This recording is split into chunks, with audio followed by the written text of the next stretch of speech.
Fred is so annoying. You know, during the commercials, he wears the headphones, and he sits there. No, you're annoying. You're annoying. I knew you were going to bring Wait this a minute. up. Let him tell us what happened. First of all, he sits Well, I just want to get my shots in first because it'll be the last time I get it. He sits there with his headphones on, and he hums through the whole commercials. Huh? You didn't know what I was going to talk about. Oh, the whole time he's like, and you know what I do during the commercial? I turn down all this everything, and I try to concentrate on what I'm going to do. Room. I want a quiet room, and I say, Fred, stop humming, and he can't hear me because he got his headphones on. And then I try to talk to him. He keeps those headphones on. It's amazing to me because sometimes... Do you hear him mumbling over there, Jackie? I know it drives you crazy. And we look at each other, me and Jackie, and we're like... And he doesn't even know you're in the room. No, and I go like this. Shh, shh. But then why is it sometimes he doesn't hear that the commercials aren't playing? I don't know. Well, that's why I try to keep my headphones on as much as possible. Because but I see you sitting there with the headphones on. And he still don't know we're off the air. You don't know we're off the air. Sometimes I'm reaching for something else when the thing runs out. I'm not in position to correct the situation. All I know is he hums the whole time. It's very and talks to himself. Because you'll sit there and go through a whole litany of things from Fred, ba-ba-bum, ba-ba-bum, ba-ba-bum, ba-ba-ba-ba-ba, and then Fred, he completely forgets that Fred is totally... Well, during the commercials, we kind of like jam a little bit, and we need some things done. So, you know, keep one of your earphones to the side so you can hear me if I'm talking to you. I couldn't hear you even anyway. You're 60 miles away. Whatever. Anyway, Fred has a new CD out. This is funny. He put out a CD. Maybe you can hear this. And he didn't tell anybody about it. He didn't tell anybody. Right.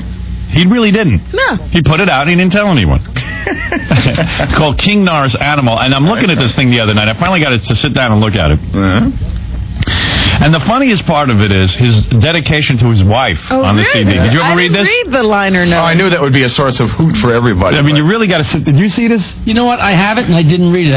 Well, no one read it. I didn't read I'm the only guy. I'm the only idiot sitting there looking at Fred's thing. I'm saying there's got to be something funny on there. Of course. Cover art by Frank Fallon. Frank Fallon's a sales guy. Yeah. Looks like a sales guy drew it. It's a very good piece of art. Anyway, he goes, Allison. Allison is his wife's name. Now, this is weird. I can't believe I didn't read it. I know, I can't believe... Well, it's funny because I think a lot of the songs are sort of autobiographical, and I was trying to read meaning into every Well, I want to play one of Fred's songs here. You tell me what it means. I'm gonna play a song called Tearing Down the Walls. And That's it! That's the one! That's the one, right? Okay, so anyway, listen to the dedication to his wife. Allison, you're my best friend. Now, that threw me right away. Well, she could be. She is. Yes, she is, even though he hates her. But, you know... No, that's a lie. And he goes to the rainbow room and argues with her. That's a lie. Oh, yeah, that's ancient history. Every time you go out with Allison, you two get enough. And Robin, that's what... You almost beat her up in the rainbow room. You shouldn't even comment on anything because you're not with anybody right now. The night of the rap party, we fought with her. I know, and he got drunk and started picking up girls at the bar. They were making love. They were making be fair, Robin's relationship lasted a month. Time out. Time out. Making out. Time out. Right. She was fighting 10 minutes before the fight broke out. Right. It was amazing. It was weird. Fred was drinking. I love being judged by someone who has absolutely no idea that. And they were Well, wait a second though. You're the guy who wrote the dedication. Well, I'll tell you what. Let's have you have a relationship, and then I can. Oh, the filibuster. Fine. But he wrote this dedication. Yes. I was surprised that that was his best friend. I thought I was a better friend personally. Yeah, but you don't sleep with me. No thanks to me, by the way, on the album. None. None. Yes, there is. The Howard Stern Show. Well, you are the Howard Stern Show. Well, thank you very much. Thank you. You are the Howard Stern Show. Allison, you're my best. So are you, though. That's the thing. No, he thanked himself. You are the Howard. You are the Howard Stern Show. Thank you, Fred. No, it's like Xerox. Allison, you're my best friend. Think about it. Even when I don't deserve it. Maybe one day I'll be worthy. Ooh. Thanks for sticking with me through the good, bad, and the ugly. Wow, what the hell is Fred? That's what I'm saying. Is this the lyrics to one of the songs? Or? I don't know, but is there marriage? I mean, Fred married her when he was already doing pretty well. I mean, I can't imagine. How ugly could it get? Yeah, how ugly could it be? One day I told you that I would finish my masterpiece, and one day it will be the truth. Evidently, I guess when he's coming on to her, he tells her he's got a masterpiece in him. Or something. What the hell? It's as hard to figure out as Fred. It is meant to be tongue-in-cheek. This is like the Bible. It is meant to be. You have to interpret. Would you tell us what it means? Yeah. What does that last sentence mean? one day, I will write my masterpiece, and one day I will be telling the truth, which is basically, I don't think this is my masterpiece. You do not think this one is? No, this is not my masterpiece. I think this dedication is your masterpiece. Yeah, maybe you've already done it. You just don't know it. Maybe his masterpiece is his circumcision. He'll complete that one day. That's not going to happen. All right. Anyway, so listen to it again. Wait a minute. No, you can only hear it once. Way too much all at once. You've got a copy, Robin. So if you want to read it at home and stand there nude with your vibrator while you figure out why you can't have a relationship with anybody, you and your horses and your 14 cats like an old cat lady. I'm happy. Yeah, you're happy. Just keep telling everybody. Just keep telling everybody you're happy. Keep telling everybody you're happy. Through the ugly. Keep talking to your vibrator, Robin. Why did Steve Gorillo get a thank you? I don't know. Because he used to show up at, when he wasn't busy doing his, Grandma Sylvia's funeral? Grandma Sylvia. He used to show up at a lot of gigs. All right. Because he got a thanks and I didn't. Yeah. No, he's a huge Fred Howard. fan. I know. All right, here we go. Allison, you're my best friend even when I don't deserve it. Maybe one day I'll be worthy. Thanks for sticking with me through the good, bad, and the ugly. One day I told you that I would finish my masterpiece, and one day it will be the truth. That's very heavy. I think that keeps. That's heavy? I think that appeases his wife for a while. Not even. Actually, she says you shouldn't write that. And I says, what the hell? Hey, who is she to tell you what to do? She's only your best friend. She's a good kid. All right. Here we go. Track number 3 is called. A best friend is somebody he can fight with in public. Track number 3 is called. No, that's your definition, Robin, not mine. Yeah, that was one blowout. What was it, Jack? You got up to dance and then Fred was like throwing a chair or something? No, that was that boneheaded weightlifter's interpretation of the whole evening. Jackie, what did you see? To this day, I still don't know. We were on the revolving dance floor. That's even funny. We got on the floor, and by the time we revolved to where we were on the other side, we looked over and it looked like there was some commotion at the table. Right. But you couldn't tell what it was. Yeah. And the table had been completely full of lots of glasses, because we're drinking a few. Right, okay. And big, tall glasses. Yeah. And so there were glasses and probably some hors d'oeuvres and so on. Whatever's on these little tables. Yeah. And when we came back, it was absolutely clear. The whole table? Right. So someone had pushed the table over. Was that your guess? Yeah, I don't Somehow remember. the table had been cleared, Howard. Fred, how did the table get cleared? The table got cleared, actually, contrary to all the stories that you may have heard, is when I stood up and I bumped it with my hip. It sounds... Howard? Yeah. You have nothing to say about this, Jerry. You have nothing to say about this. No, I just remember what the guy said, because I always thought it was sort of strange. Oh, yeah, secondhand information is always valuable. He saw Fred throw a glass against a wall. Yeah, that's absolutely true, Well, Gary. I'm asking you. I'm just asking. That's absolutely true. Oh, it is You've true. seen me. Why? You went on tight or what? So were you. You see, you couldn't wait to get in there. It's like, let's talk about your marriage next. So what's the name of the song, Tearing Down Fred, the why don't Wheel? you just talk about yours? Why don't we talk about yours? Because it's not about mine. I don't throw glasses at my wife. No, you just sit by a lake somewhere and like not wanting to go home. He sits by a lake? I don't know what you're talking about. Yeah, you don't know what I'm talking about. Okay. I know what he's talking about. Do you? I don't know why Fred's so mad at me. I'm not mad at you, Gary, because this absolutely has nothing about the situation. I'm just saying. You always like to interject. You're just like, I have information, valuable information, and you know it's a lie. I never threw a glass at my wife. About me. You never made fun of me. I'm not even making fun of you. I'm just reminding Howard what a guy said on the air. Yeah, now you can say it's true or false, you idiot. Oh, I'm an idiot. You're the idiot. You're the idiot for believing this guy. Well, Jackie, he was right enough to know what happened. Jackie, what? Jackie, did you see a glass thrown? Was a glass thrown or not? You know the truth. The honest to God, the whole table was turned over. Gary is breaking balls because I don't even remember the guy calling in and saying that. The guy said he did say that. I remember it. Sure, I'll never forget that. I'm afraid of Fred. In fact, people are so afraid of Fred. I wasn't the one who even read this dedication. Someone came to me and said, look, I read the dedication. But they didn't want to be identified? It's very funny. He said, but please, I want anonymity. I refuse to be identified. You can't even tell me now. You're afraid of Fred. That's right. You could have very easily read it. I don't care. No, but I'm saying someone read it and said, I got a note that said, please, Howard, I need anonymity. I cannot withstand the wrath of Fred. Okay, just push buttons. I swear. Okay. It's true. Now Fred will think it's everyone. And Jackie's afraid. I really don't Jackie care. to this day is afraid to tell us what went on in the Rainbow Room. I saw John write the note. No, it wasn't John. Everything came out. It was very funny, but we were not witness to it. That's what was so funny. We came back. And everything, you just saw the rampage. And Allison was there. But I thought she was crying. Yeah, she was upset. Right. But she had been the one that left. And then Fred stormed out, right? It was like she had left, and he went to keep her from leaving, and then somehow he wound up in the elevator, and she stayed. And we hadn't eaten a bite yet. The best part was that they were happy anniversary. Looking at an $80 steak and like feeling guilty. You know how you feel? Yeah, so guilty you ate both steaks. Emotions are flying in his meal. I like watching Fred's face. He's laughing while he's sharing this. What can you do? That's so happened. It happened. Listen, it got a little out of control. That's all. It got way out of control. Because me and Nancy couldn't get up and dance. I wonder what you guys were arguing about. Do you even remember? Yeah. Oh, you do? Yeah. So it had to be important. Well, at the time it was important. It was about dedication to now it doesn't matter anymore. Really? Yeah. I know what it was about her working at that show. Nah. No? Nah. Something else? Nah, you know what it was? It was just one of those things. We probably shouldn't have gone out that night. It was a big mistake. What's the current status of your marriage? It's kind of like going to the football game when you know you got a pulled hamstring. It's not a necessarily good idea to get on the field. Right. You understand that there was no hint of this, though. Right. All of us were having... You weren't we went watching. to their house. Well, you were loaded, Jackie. No, we got to their place. They were fine. We got in the limo. We came, I mean, it was a terrific night, and all of a sudden we came over and there was a world war. It was out of nowhere, I swear to God. In front of the listeners. Oh my God. Well, I always plan to have, blow-ups and... I heard the argument was about, tell me if I'm wrong, your wife was mad because she thought you were drinking too much? It was an argument over your drinking? No, that was Jackie's wife. No, seriously, any truth to that?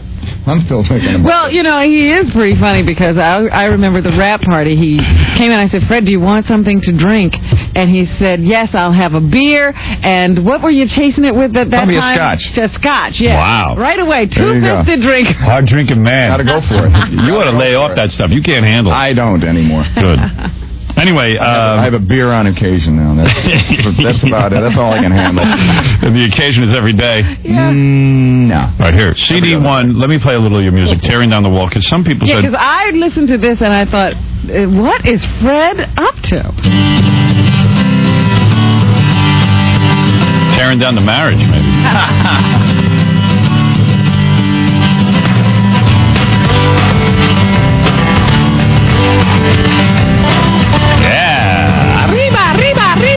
Kind of a Latin thing. Yep. Allison, get out of bed. There's no more time for you to sleep. You're late for work. Open your eyes. Allison is his wife. Yes. Yeah. Get out of bed. You're late for work. Okay. No more Pretty time to evident. sleep. You're much too young for all these problems that I'm causing you. Still, it feels so good to see you smiling while you're tearing down the walls.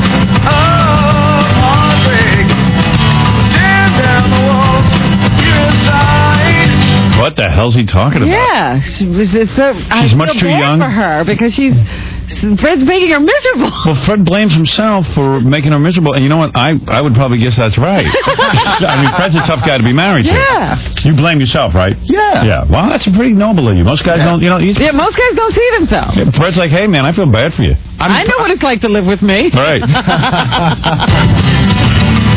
down the walls.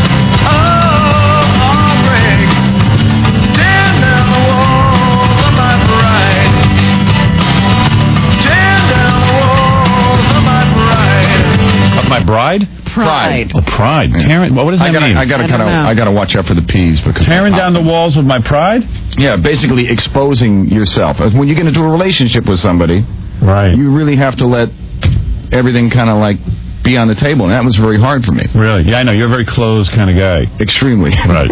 Not hard for me though. I let it all hang, baby. You're lucky. Yeah. You're lucky.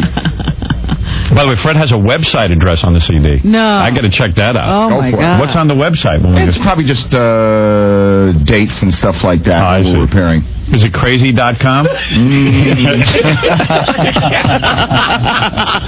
a good one. What is the address, though? I don't have it written down. You don't know it? I don't know. All right, let me see if I can find it. Probably like New York. I see. King Norris or something. Yeah, that's right. New York Rock, nyrock.com/King Norris. King Norris. I know, which is the name of the band. Because we're attached to some other major site that has a whole bunch of other bands. I see. More lyrics? Let's hear another verse.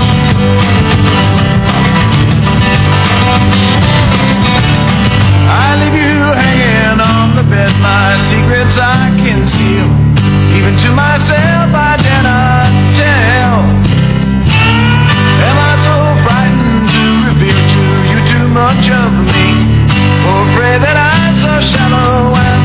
Fred hasn't revealed to his wife? It's secrets he can't even tell himself. Yeah, Fred's really effed up. You really are, man. I know. I admit it, dude. Can I just say something? I admit it. Why even admit anything to your wife? With your past, I would just like keep it all locked in. I do that with my wife. I don't tell her half the crap I'm thinking. You want to know something? In retrospect, did you try to have in retrospect? That was probably you know what it is. You haven't had a lot of close relationships in your life, so you probably figured, hey, if I have a close relationship, in my life. So you're probably figuring, I got to really now open up to this woman, tell her everything. Yeah, that's how you have a close relationship. Big mistake. Dude, you know what close relationship means? Keeping stuff away from your wife. That's the way they can get close. And creating an image of yourself as a hero. As a hero. Yeah, I walk in, my kids think I'm a Rock of Gibraltar. I guess I never had any kind of blueprint for a good marriage But listen to the dilemma. Fred doesn't know if he's deep or shallow. Right. Oh, he's all messed up. But don't admit that to your wife. She's not going to respect you. I know. I've sculpted in my household. I've sculpted myself as a champ. See, that's the funny thing about women. Women always said that they want the guy who's like open, sensitive. No. They want him open and sensitive, but they want him to be a hero. That's a bunch of horse ass. Right. Here's what they want. Horse ass. They want a guy who walks in, takes care of them. They want a guy who they can beat like a rented mule. No, they want the money. There you go. You can't talk to him. Tearing down the walls, baby. Tearing the walls up. Fred's tearing down the walls.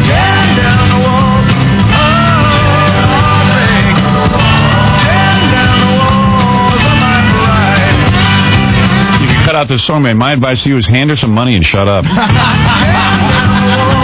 think he's learning now. Yeah.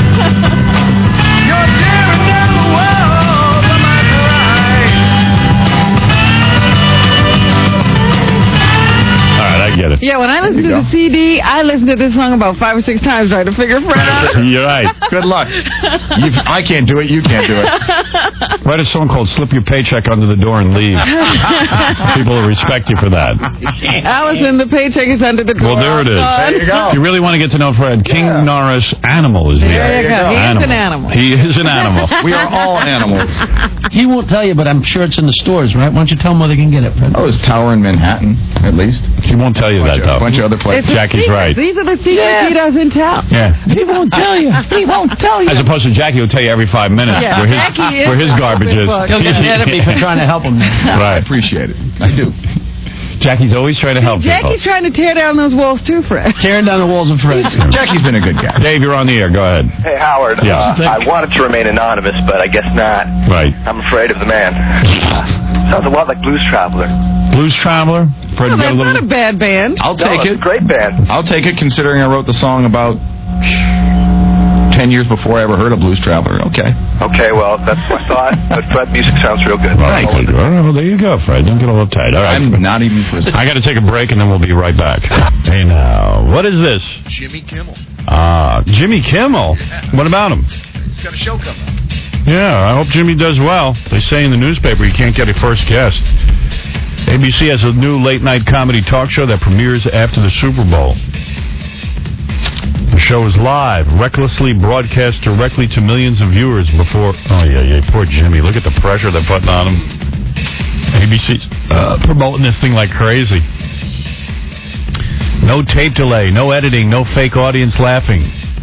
This isn't your parents' late-night talk show. It will skew younger, be more outrageous, more unpredictable. That's funny. They wrote a commercial that says it will skew younger. Like Variety. Yeah, like they're talking to network executives. Who's this commercial for? I don't know. It says it will skew younger. Is it for advertisers? The host is Jimmy Kimmel. Boy, got his start in radio, was fired by stations in Phoenix, Seattle, Tampa, and Tucson. Soon to be fired by us. Yeah, soon to be fired by ABC, and they'll badmouth him. Oh, my, get out of the way. Prior to joining ABC, Jimmy was co-host and creator of Comedy Central's Man Show, Crank Yankers, nominated twice for an Emmy Award in the Best Game Show Host for Win Ben Stein's Money. People in L.A. will remember Jimmy as Jimmy the Sports Guy. All right, Jimmy Kimmel Lot. Boy, he's got a lot of pressure. He better do well. You know, you might have to be that first guest. Yeah. He can't find anybody. Come on, help a brother out. No way. I don't want that pressure on me. I'm not getting paid. Give me $1 million. I'll go do it. They might have to. All right. We'll, see, they got to get someone like Michael Jackson for their first guest. Hey, everybody. What's happening? Good morning. And we're here live on a Tuesday morning. We had a 3-day weekend in honor of Martin Luther King Day. I celebrated by watching Oprah, who did an excellent Martin Luther King tribute for an entire hour. Oh, did you? Yes. I felt good that I watched it. It was very moving, actually. You know, it really was. Moved you? Yeah, it did. I mean, the guy really, it's a shame. He was a great thinker, great orator, and moved people. And quite frankly, to be shot down like that was really an outrage. You didn't know this had happened? Not until Oprah explained it. Oh, my goodness. Once I saw Oprah's tears, my tears could come. I see. Your tears flowed with Oprah's. Oprah is my... I noticed something about Oprah's show, though. A lot of the white women in the audience, and black women, too, when Oprah cries, they want to cry, and they dab at their eyes with their tissue, but there's no tears. There's nothing there? Yeah, there's no tears. They want to just empathize with Oprah. Right. Oprah's taught an entire country how to cry. Beth was gone the whole week, and I pleasured myself 3 times. So humiliated. I told you it hadn't gone away. No. You thought you were cured. I was so angry with her. You're an expert again. With the porno and the... What did you watch? You know what I watched? It's funny. Is it DVD porn? I don't know why on my cable system, I think I have it, but for some reason it's not hooked up right. You're supposed to go to channel 1000 because they have movies on demand. Right, and you couldn't do that?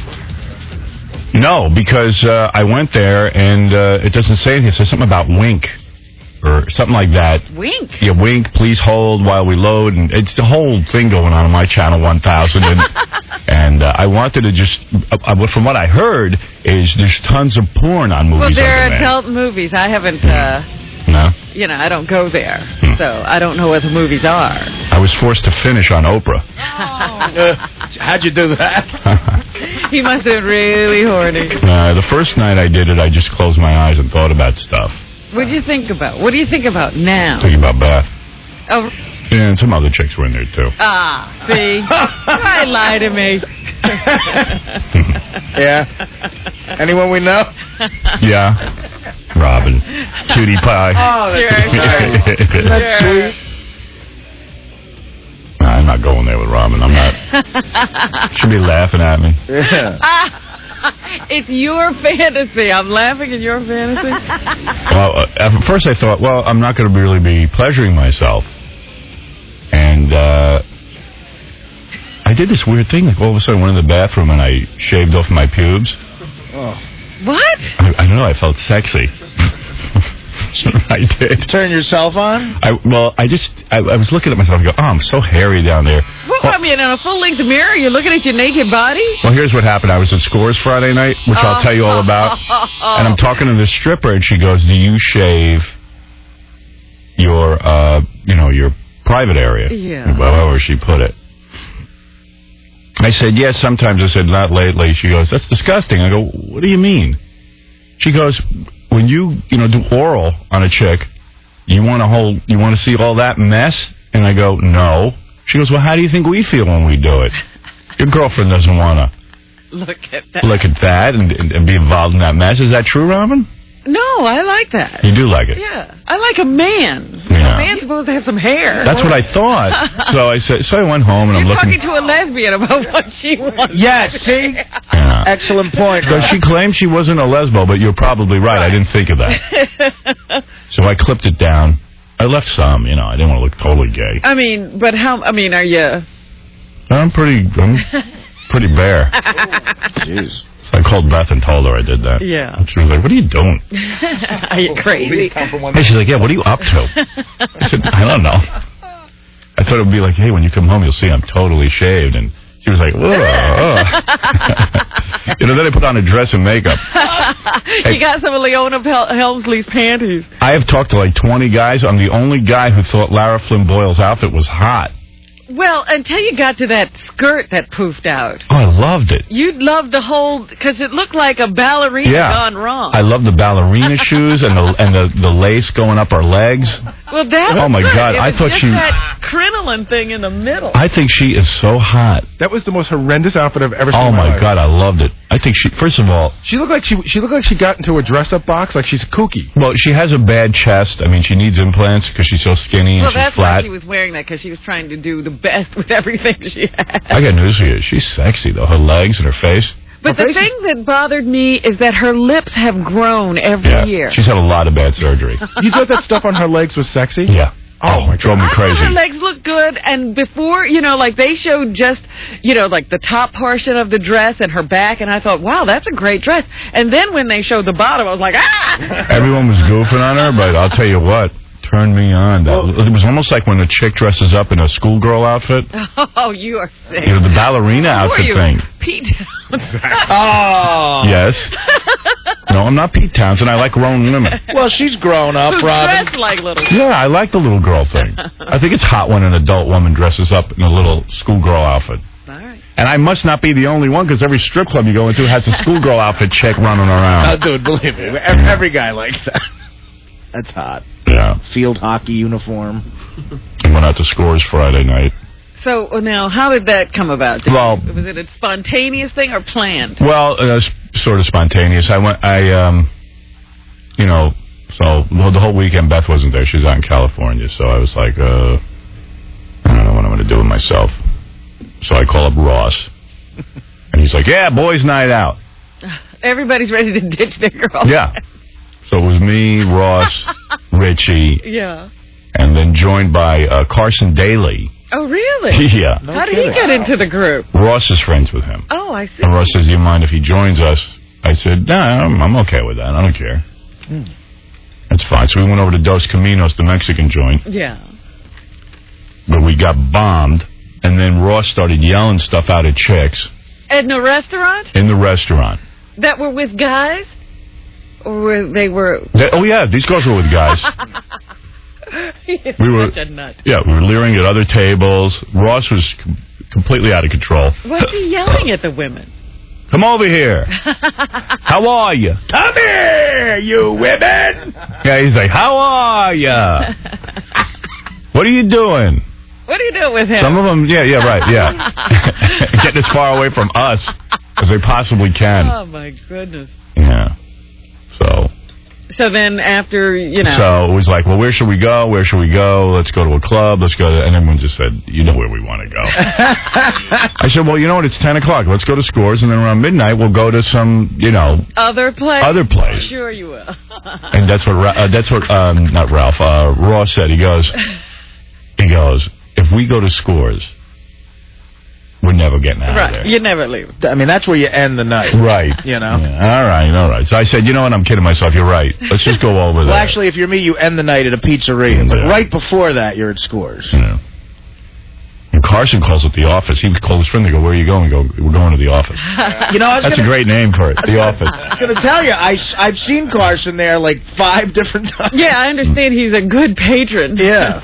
Well, everyone knows his name. And he knows everyone else's name. That's like his cheers. Yeah. Right. So we went over there and hung out. As you can imagine. That's where the chick told me that I should shave. Oh, that's terrible. Yeah, I mean, I listen to her. I mean, these are strippers. They see lots of guys and know stuff. Where do they see lots of guys? In their lives, I'm sure they're all little tramps. Yeah. And so she would give you some good advice. Yeah.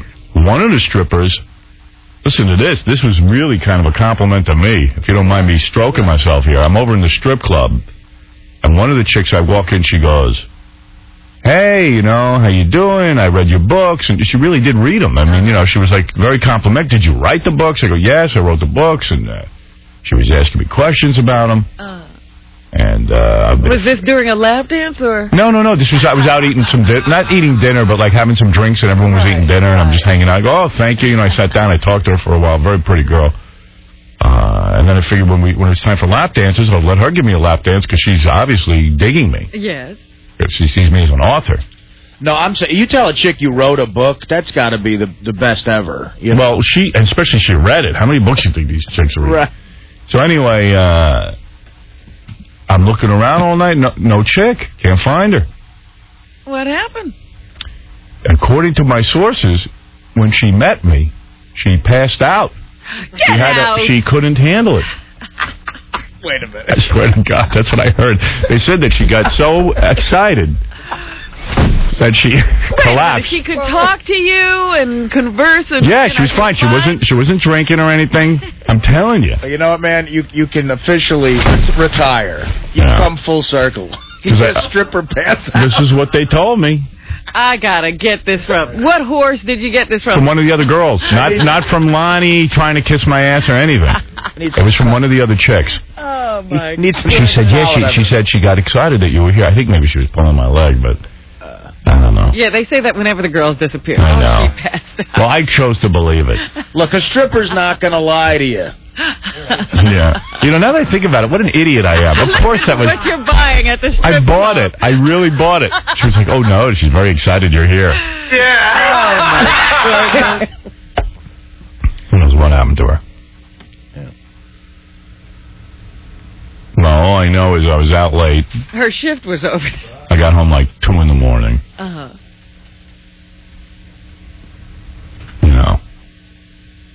And then,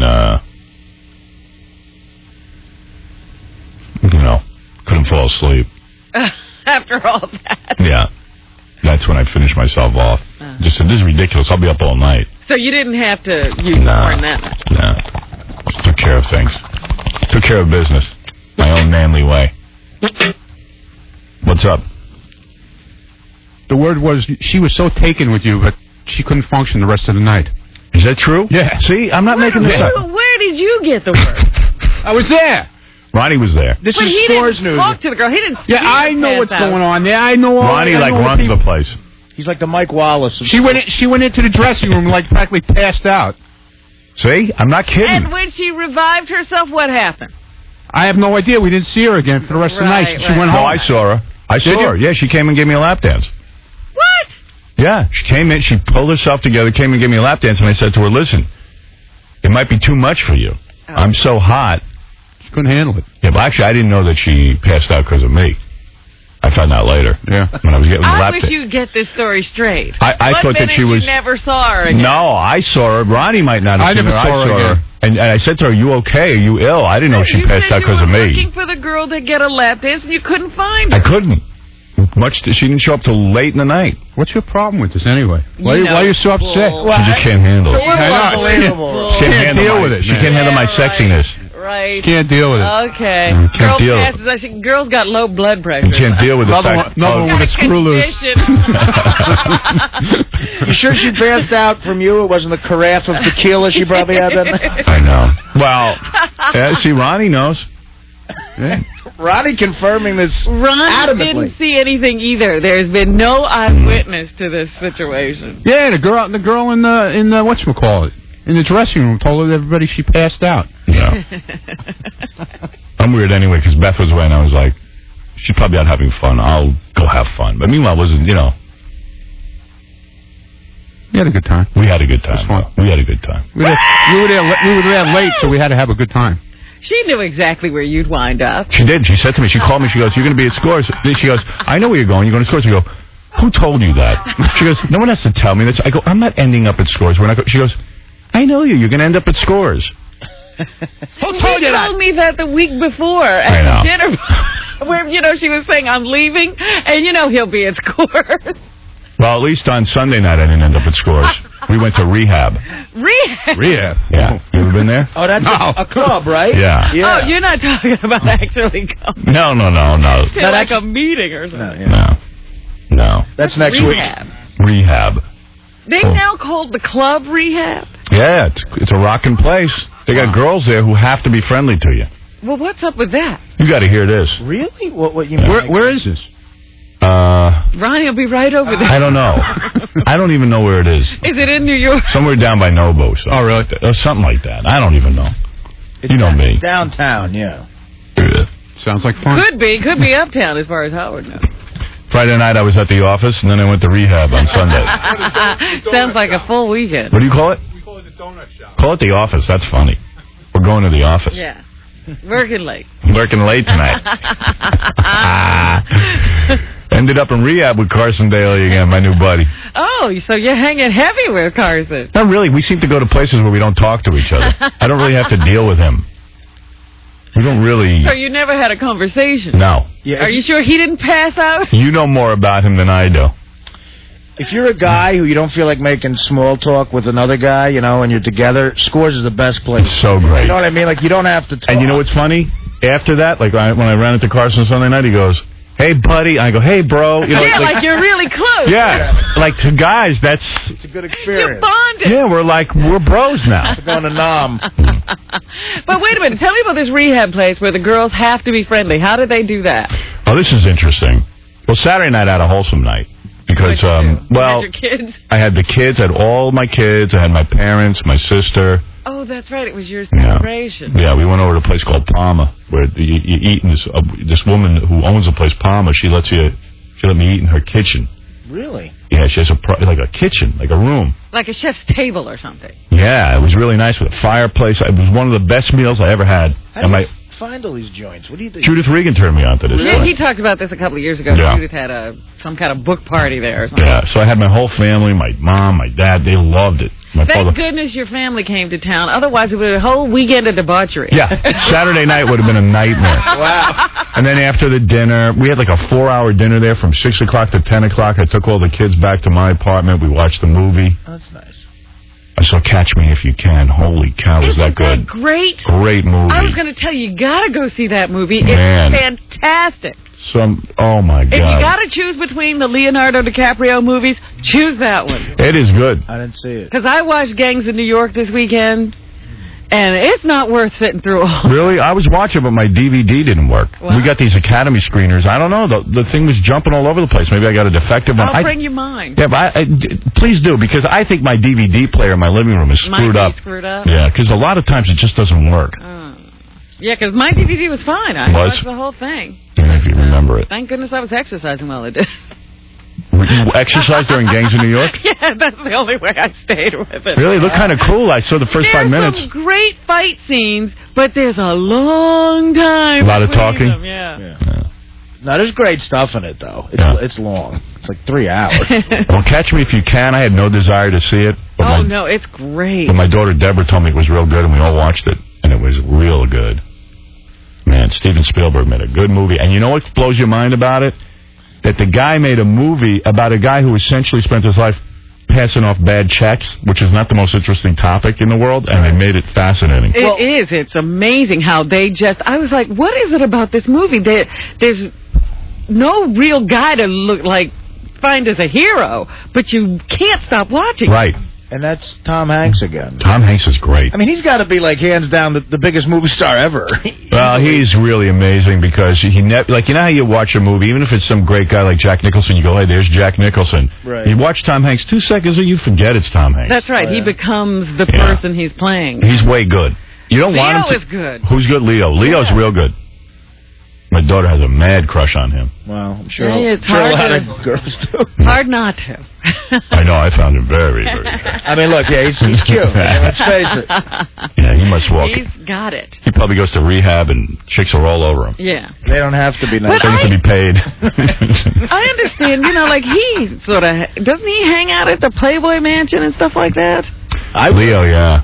Yeah, why not? I mean, he's a dude. Why? Because he's got a penis. Everywhere is the Playboy Mansion. Can I tell you something, though? It's not. When you go to the Playboy Mansion, every chick there is, slutty hot and all decked out. And totally all of them want to be celebrities. And I mean, it's so friggin' hot. It's just... All right, it is it makes you... Yeah, even Leo DiCaprio. I got to go there one time for a full-blown out party because we paid, basically. Right. And Mama Lucian, it was hot. All right. What a night. Yeah, that's the Office West Coast. Yeah. Yeah. You wish. My West Coast office. Yeah. So... You know what? I got to take a break. They're signaling me. I'll tell you. Let me tell you about how you go to this place and then chicks have to be nice to you. Yeah, I got to hear this. No, you'll love it. They just hire chicks to be nice to you. Well, yeah, kind of. It kind of creeped me out a little bit, but it was kind of cool, too. I'll tell you all about it when we get back. We got tons of stuff going on today. The judges from American Idol are stopping by. That kicks off tonight again, and I'm really fighting myself. I don't want to watch. Yeah, I'm wondering if I'm even going to watch.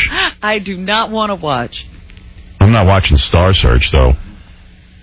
You know, guess who? So Simon's coming. It was supposed to be Simon, Randy, and Paula. Paula's not showing up. All of a sudden, Paula's quote-unquote sick. I knew she wouldn't come in here. Yeah, I just knew it was not going to happen. Because Gary saw Simon Cowell at Hollywood Squares, and he was like, oh, Paula's sick, and then he winks. Yeah. And I'm like, you know what? She's sick of us. The only reason I wanted all of them was because of Paula. Right. What are you going to say to Simon or Randy? Nothing. I'm going to say I got nothing to say to you two dudes. I was putting up with you guys so I could get Paula Abdul. That's right. Dave Chappelle's going to stop by and just sit in. And okay. He's got a new show he's promoting. You didn't go to his party. He had a big party. When? Last week. What time? What day? The 17th, whatever day that was, like Wednesday, Thursday. No, during the week, no. Well, I know, but I'm just saying. White people allowed? I think so. Oh. I didn't realize. There wasn't a blacks only. Did you go, Robin? No. Oh, the no party edict was... That's right. No, I wouldn't go because it's during the week and we have to work. All right, let me take a break. And then when we come back, I'll tell you all about rehab. Okay. The club. And don't think he's got a problem. All right, we'll be back right after this. I'm getting a little bit of a cold. Are you? Yeah. I think I got it from Ralph. Ralph? I told him to stay away from me. When did you see him? He came over to my apartment Thursday because he works, you know. Oh. He pulls all the clothes together for the E! Show. Yeah. I said, why do you come here if you're sick? No, I just have my work to... I said, don't be here when I'm here. If you're sick? Yeah. Especially? Yeah. And then he ended up joining us Sunday night. And that was it, I'm sure. Although, I tell you what, when my sleep gets thrown off, we're better off not having any time off. I stay up late, I get sick. I do. Because I can't sleep late anymore. I don't know about you, but I can't even. Yeah. No, I was up. What time did I wake up on Saturday? I think it was like 5? 7. No, it was like 6 o'clock in the morning. Yeah, me too. I'm like, what? And if I go to bed at 1, doesn't make a difference. I wake up the same time. Yeah. I'm a big mess. It takes a solid week to get into that flow. Yeah, I had to take a sleeping pill last night. Just couldn't fall asleep. Are you kidding me? Even after I whacked it. Even Saddam Hussein can sleep without sleeping pills. You need a sleep. I know. He sleeps like a baby. That's what it says in the paper today. He sleeps like a baby. Doesn't worry about a thing. Who wants to hear that? Yeah. I don't believe him. Don't you feel embarrassed that you can't sleep? I feel it's like when the stripper told me she passed out because she was so excited to see me. That's a lie. I think he's lying. But, anyway, so... Oh, you were asking me when I pleasured myself this weekend? Right. The first night I did it without any porno. Second night I did it to this porno. I judge a porno by its cover. You know how they say don't judge a book by its cover, but I do. Like, you know, if there's real ugly chicks on the cover, there's no hope for the inside. Yeah, because they usually put the hottest chicks on the cover of it. I got some badass porno. People send us free porno, but some of it's just bad. I should go out and buy my porno. But everybody comes in here. There's no good girls coming in here? Some are good. I don't know. I don't take home all the porno because a lot of times I try to be above it. And I'm like, I don't want that. You know, to Gary and stuff. Yeah. No, I don't put that in my bag. We should just put it in my bag. And not ask you, Wolf, do you want any of these pornos? I'm like, nah, I don't need that. But once in a while, in a pinch, you know, my girlfriend wasn't around. She abandoned me, so I had to take measures into my own hands. So what is this porno you did watch? Where'd you find it? What was it? I had it in my secret compartment. Yeah. Every guy has it. Because Beth said to me, did you go in your secret compartment? I go, how do you know about my secret compartment? She goes, because I know where you put it. You always show me your secret compartment. I go, yeah, I went into the secret compartment. I have a porno compartment in my apartment. I have a brown bag in a cabinet kidding. Like a grocery bag where I just keep them, and it makes all the noise when I'm going in it. Like you're like. See, that's so screwy. Because my dad had a little brown bag for his porno. I don't know why. I never got a better situation for it. My dad used to hide his porno, but of course my dad. What was his porno? Oh, he had like little like books and stuff, and and he used to hide. I used to read them all the time. Right. He would hide them though, and I'd be like, he didn't even hide them good. Right. He didn't know you'd be snooping. Parents are so dumb. They never know that you go through all their stuff. You know everything about your parents. Right. They put it in a drawer, like you can't get in there. Yeah, I'm not going to find that. And by the way, it's really freaky when you find your dad's porn because you don't even want to think about him being sexual. Right. Especially with my mother. Although maybe he wasn't. Who knows? But when you find porn, it's like... Or their birth control devices. Oh, yeah. Oh. My dad used to have like a gross of rubbers. And I'd be like, Jesus Christ, what are they doing? A gross. He'd buy them by the gross. I was like, God damn, they must really be wailing in there. Man. And then I'd measure to see how many rubbers they used. And I was like, he's got to have a girlfriend if he's buying this many rubbers. Wow. I mean, my mom's not putting out like that. I never heard them F once. You know, and I stayed up. I knew what was going on. Not with your ear to the door. Maybe they just had to be quiet. She bit a pillow or something. Yeah. And my mother's like a nun. She doesn't even want to be touched. She's told me that. She's like, I would be celibate if your father didn't have his needs. Whoa! Wow. Yeah. Well, that's nice that she, you know. Maybe she just doesn't want to become like a little whore. But anyway, it's just weird when you find your dad's porno. So you keep yours well locked up somewhere? I was always open about my porno with the kids. I'd say, hey, I got all this stuff from the radio station, you know, Playboys and all this, and they could care less. Because I knew they'd find it. Well, Playboy is one thing. Yeah. No, I hid my porn from them. They weren't smarter than me. You showed them a little bit. I got fake walls built for my porn, okay? Let's put it that way. No one's finding my porn. No one. You know, you hide all your contraband, you know, from the kids. Right. You know, whatever you're into at the time. But could they find your birth control devices? No. Nah. Got to keep them away. You're sure? Nope. Right. No one's finding anything. My stuff's locked up. How? Oh, you don't lock that up. Sure I do. You know. But anyway, I every time I did it, I called Beth on the phone, so I just finished masturbating. And she'd be like, I knew you would be. And I said, yep. I told you. I'm telling you, right? You better hurry home. And what would you do that for? What? Tell her to hurry home? No. Call her every time you masturbate. Because I just tell her, you better get home. Yeah, that's what you do. I'm holding off here, but, you know. Holding off. That's right. I'm trying to keep things under control. Make them feel guilty. Right. You are pitiful. Just pitiful. Yeah, so? So what? What's your point? So then, my point is you shouldn't be so codependent. You laugh at other people. I know. I like to report I report it to you on Monday morning, Tuesday morning, whatever this is. Work. Yeah. Who knows if we're doing it for work? You call me over the weekend. I would have. Robin, I just finished. You know. So last night I did it another time for this DVD porn, which, by the way, the DVD, no sound, it didn't work right. And this was the DVD player in my bedroom that always works. Because I was like sprawled out. I had it up on the big screen, and I'm like nude. My legs are kimbo. Isn't it dirtier when you put it up big? Yeah, and I'm shaved. Wait, you had it on that big screen? Yeah. Like going to the movies. Yeah. Like the old days. I locked the doors even though no one's there. Oh, that's I'm horrible. so afraid someone's going to come in. I need to be alone because you know what? I don't mind being caught watching porno, but I hate like that I get naked and sexy. Oh, yeah. But where are you sitting? I was laying in bed for this one. My legs spread. Jesus. All set. Take me. Yeah. I'm a weird dude. Hey, at least I admit it. No, hey, look, So what was the deal with and can you work the DVD from your bed? Yeah, and then you know what? I had no sound. And I was going to get up and look for another DVD, and I said, you know what? I don't need sound. So I did it with no sound. Like, that's sad. I mean, not really, if you think about it. Who needs sound? Yeah. And this chick was getting gangbanged by 3 dudes. Ew. And I was watching that, and it was really disturbing me because there was too much like wiener on the screen. Right. And that makes me feel horrible. So at one point, she put her leg up, and she had nice legs, this little whore. Yeah.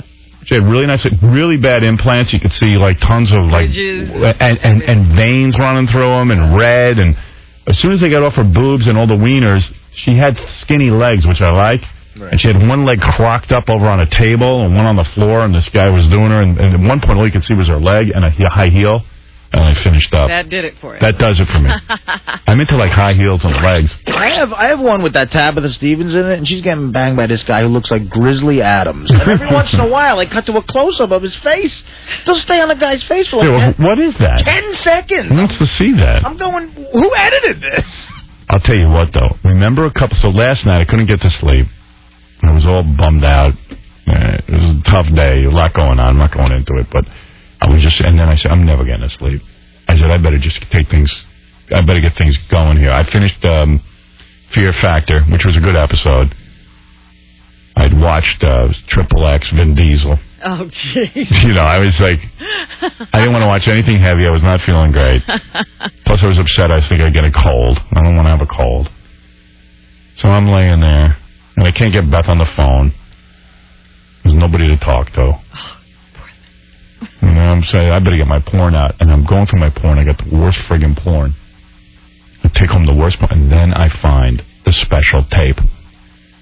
Now, do you remember a bunch of years ago, some dude sent us in a tape. It was these two chicks who appeared not to be professionals, even though they were. And they get it on with each other. It's a total lesbian tape. But it's hot because it looks like you're just sort of watching two real chicks in a room. Well, it was marked special tape. I knew just what it was because Jackie had made up copies for everyone because they had copying machines. It was marked. And it's written in Jackie handwriting, special tape. Like the tape. Now you appreciate Jackie. Yeah, the tape you take out in special occasions. That's funny. What? I got the same one, baby. Right, special in tape. Jackie's handwriting says special tape. Yeah, I haven't watched special tape in I don't know how long, 4 or 5 years, however old that tape is. I remember watching it originally. So I pop it in. And now I'm excited.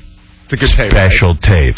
And I remember, now I haven't seen it for a while. I don't like to watch porn twice, but I really didn't even remember it. That was just like the first time. Well, yeah. And I have my tissues, and I have everything. I'm naked, legs akimbo. If you can imagine the scene going on. Robin's shaking her head. It's pitiful. It's pitiful. And then I put on the special tape, and the weird thing about the special tape, the guy who sent it to us talks over it for the first 5 minutes, and he goes, "Oh, Howard, look at her." No, he's talking to you. Yeah, and he goes, "Don't worry, man." He goes, "Look at her. She's so not a pro, and look at those boobs, man." And he goes, "Oh, Howard, man, what I would do to her." And he goes, "Don't worry, I'm going to shut up in about 5 minutes." But meanwhile, the guy goes on for like 10 minutes. He goes, "Don't worry, eventually I'll shut up." Then shut up. He wouldn't shut up, and it ruined essentially the first 10 minutes of the tape. How annoying is that? I'm already fast forwarded. See, I got that's what I did. Memorized. Oh, you do? Oh, yeah. How many times have you used that tape? It's good for once every 6 months because it is a truly special tape. It really is special. I only pull it out in special occasions. Well, oh my goodness. All I know is that I fast forwarded 10 minutes in, then he shuts up, and you can hear the girls in the bed. And I got to tell you something. And I wasn't even that horny. 2 seconds watching the special tape, I was done. So hot. They are hot. Hey, can I get special tape? Oy vey. Do you remember? I'm not giving you mine. Yeah, they're good looking. They got great, and they look like regular girls. Yeah. Do you remember why we had the special tape made up? It wasn't just for us. I had about 6 copies in the office. The premise was, this is when you were a married guy, that we were going to give it to guests that we really appreciated what they did. We should do that. Oh, that's funny. You guys will lie to yourselves like in every way possible. Yeah, well, it would have been a nice parting gift. Like today when those guys come in from American Idol or Dave Chappelle. Tape. Say, hey, here's our special tape. This is the one we use when we're in a pinch. You should give one to Chappelle. Yeah. Oh, Chappelle will love it. He's been married a long time. But it's an amazing tape. It's amazing. It's hot. It's called special tape, and I don't even know.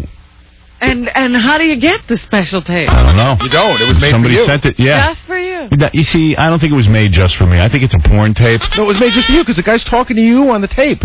At the beginning of the tape, he says, Howard. I think he just had a special tape that he talks over. He recorded his voice over. Because then he's directing the girls. Really? Yeah, no. That guy made that tape for you, I'm telling you.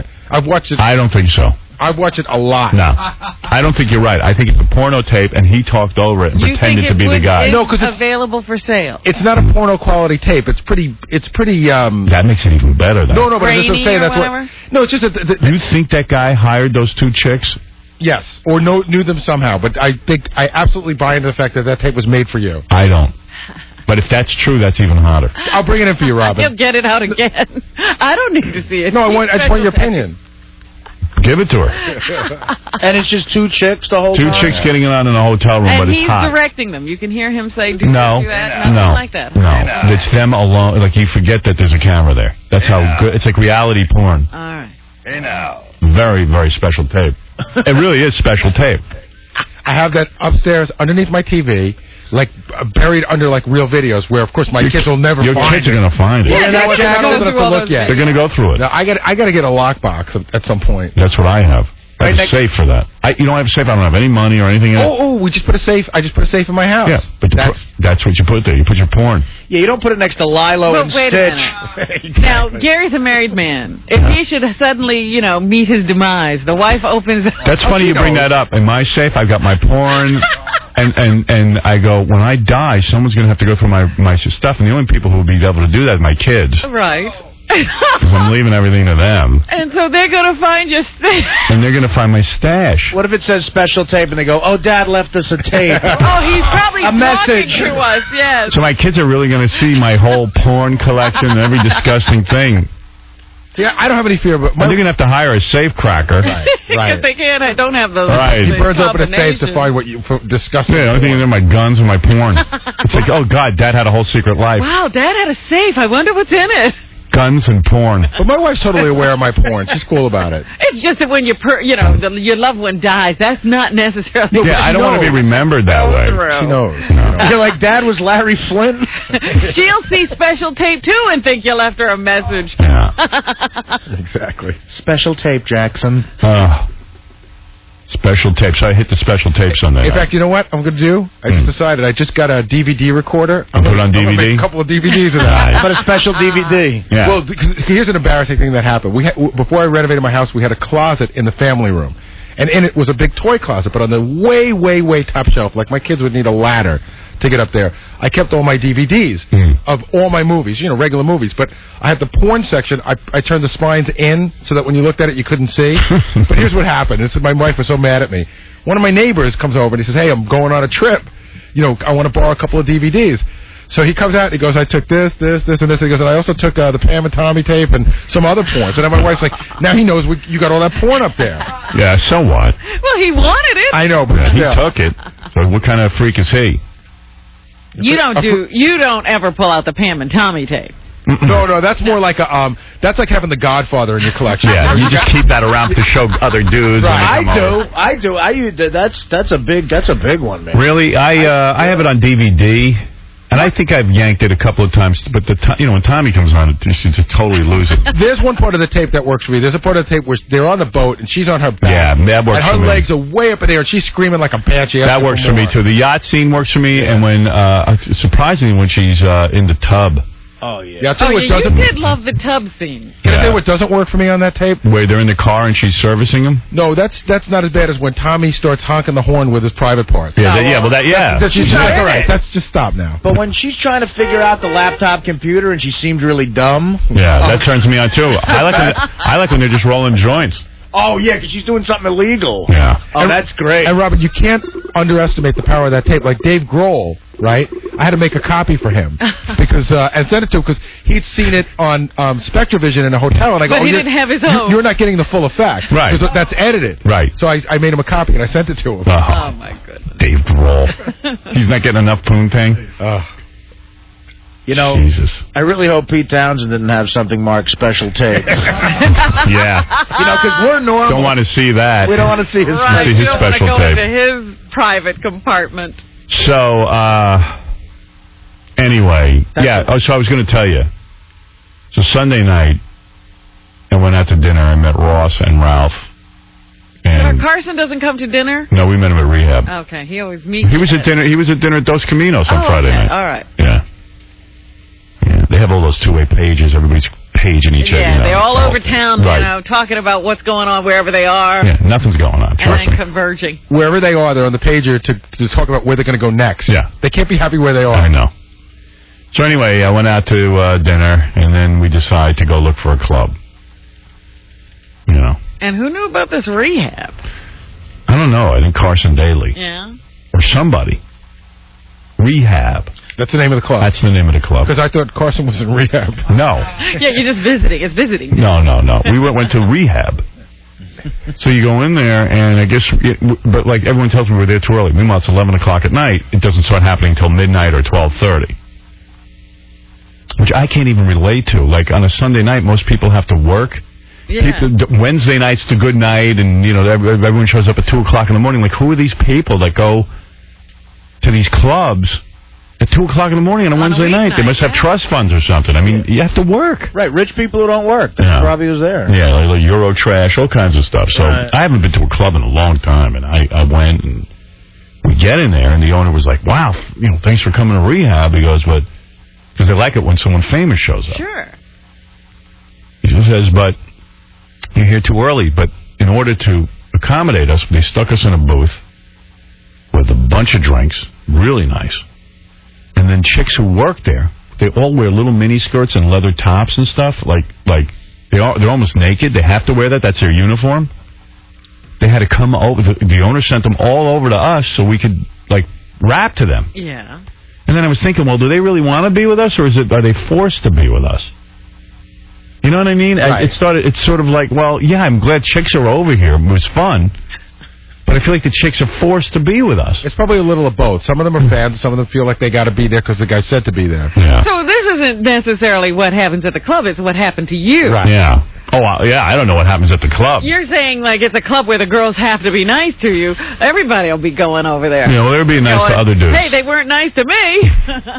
Well, they were some good-looking chicks. Right. And they were wearing probably nothing, and they dance good. And so, we were all hanging out. And then I just wanted to leave.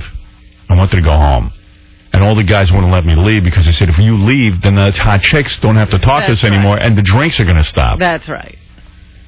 I was like, oh, yeah. Carson's not big enough to keep that rolling? Evidently not. I was shocked. Wait a minute. Those guys don't want to pay for drinks. They've got money. No, they would pay for drinks, but they want they like the attention of the chicks. Well, if they throw enough money around, tip the girls. They'll be nice to you. Right. Oh, no one's doing that. I tipped the waitress before I left. Yeah. What do you throw her? I gave her $100 because she was really working hard and we're taking care of everyone. That's huge money. Yeah. That's huge money. Hey, can I just tell you a funny club story that I had in L.A. this weekend? You know when you go to a club and it's like, he went out to do Hollywood Squares. Right. So in L.A. everything closes at 2 in the morning, so 1:30 is the last call. You know when you see that guy at the bar who's walking around doing that last crawl all by himself, and you know that he's looking for chicks? Right. Were you that guy? No. It was so weird. It was Crispin Glover. Oh, really? You can't miss him because he's got this bizarre asymmetrical haircut. Right. And he just was almost like Frankenstein. You know what I mean? Just walking around trolling and everything. Hey, maybe he ought to lose the weird haircut and maybe join the human race. Yeah, Crispin. Yeah, stop being weird. Yeah, I don't think he even works anymore, does he? Who even knows? The last movie he was in was... I know what he was in, Like Mike. He was in Like Mike? My son recognized him from Back to the Future. He goes, oh, that's the dude from Like Mike. He was in Charlie's Angels, I should say. He was? Yeah. He was in Charlie's Angels, and he was in that other one. I forget the name of it with... What case? Renee Zellweger. Yo, I love that guy. The last thing he did, I think, is he produced the movie with all retards in it. That sounds like him. And Robert's talking about Nurse Betty. Right, Nurse Betty. Hey, did you guys see the Golden Globes? Yes. Yes. Well, I didn't. I was out. I was out at rehab. But I got to tell you, and we haven't even talked football yet. Those were some interesting games. But I got to tell you something.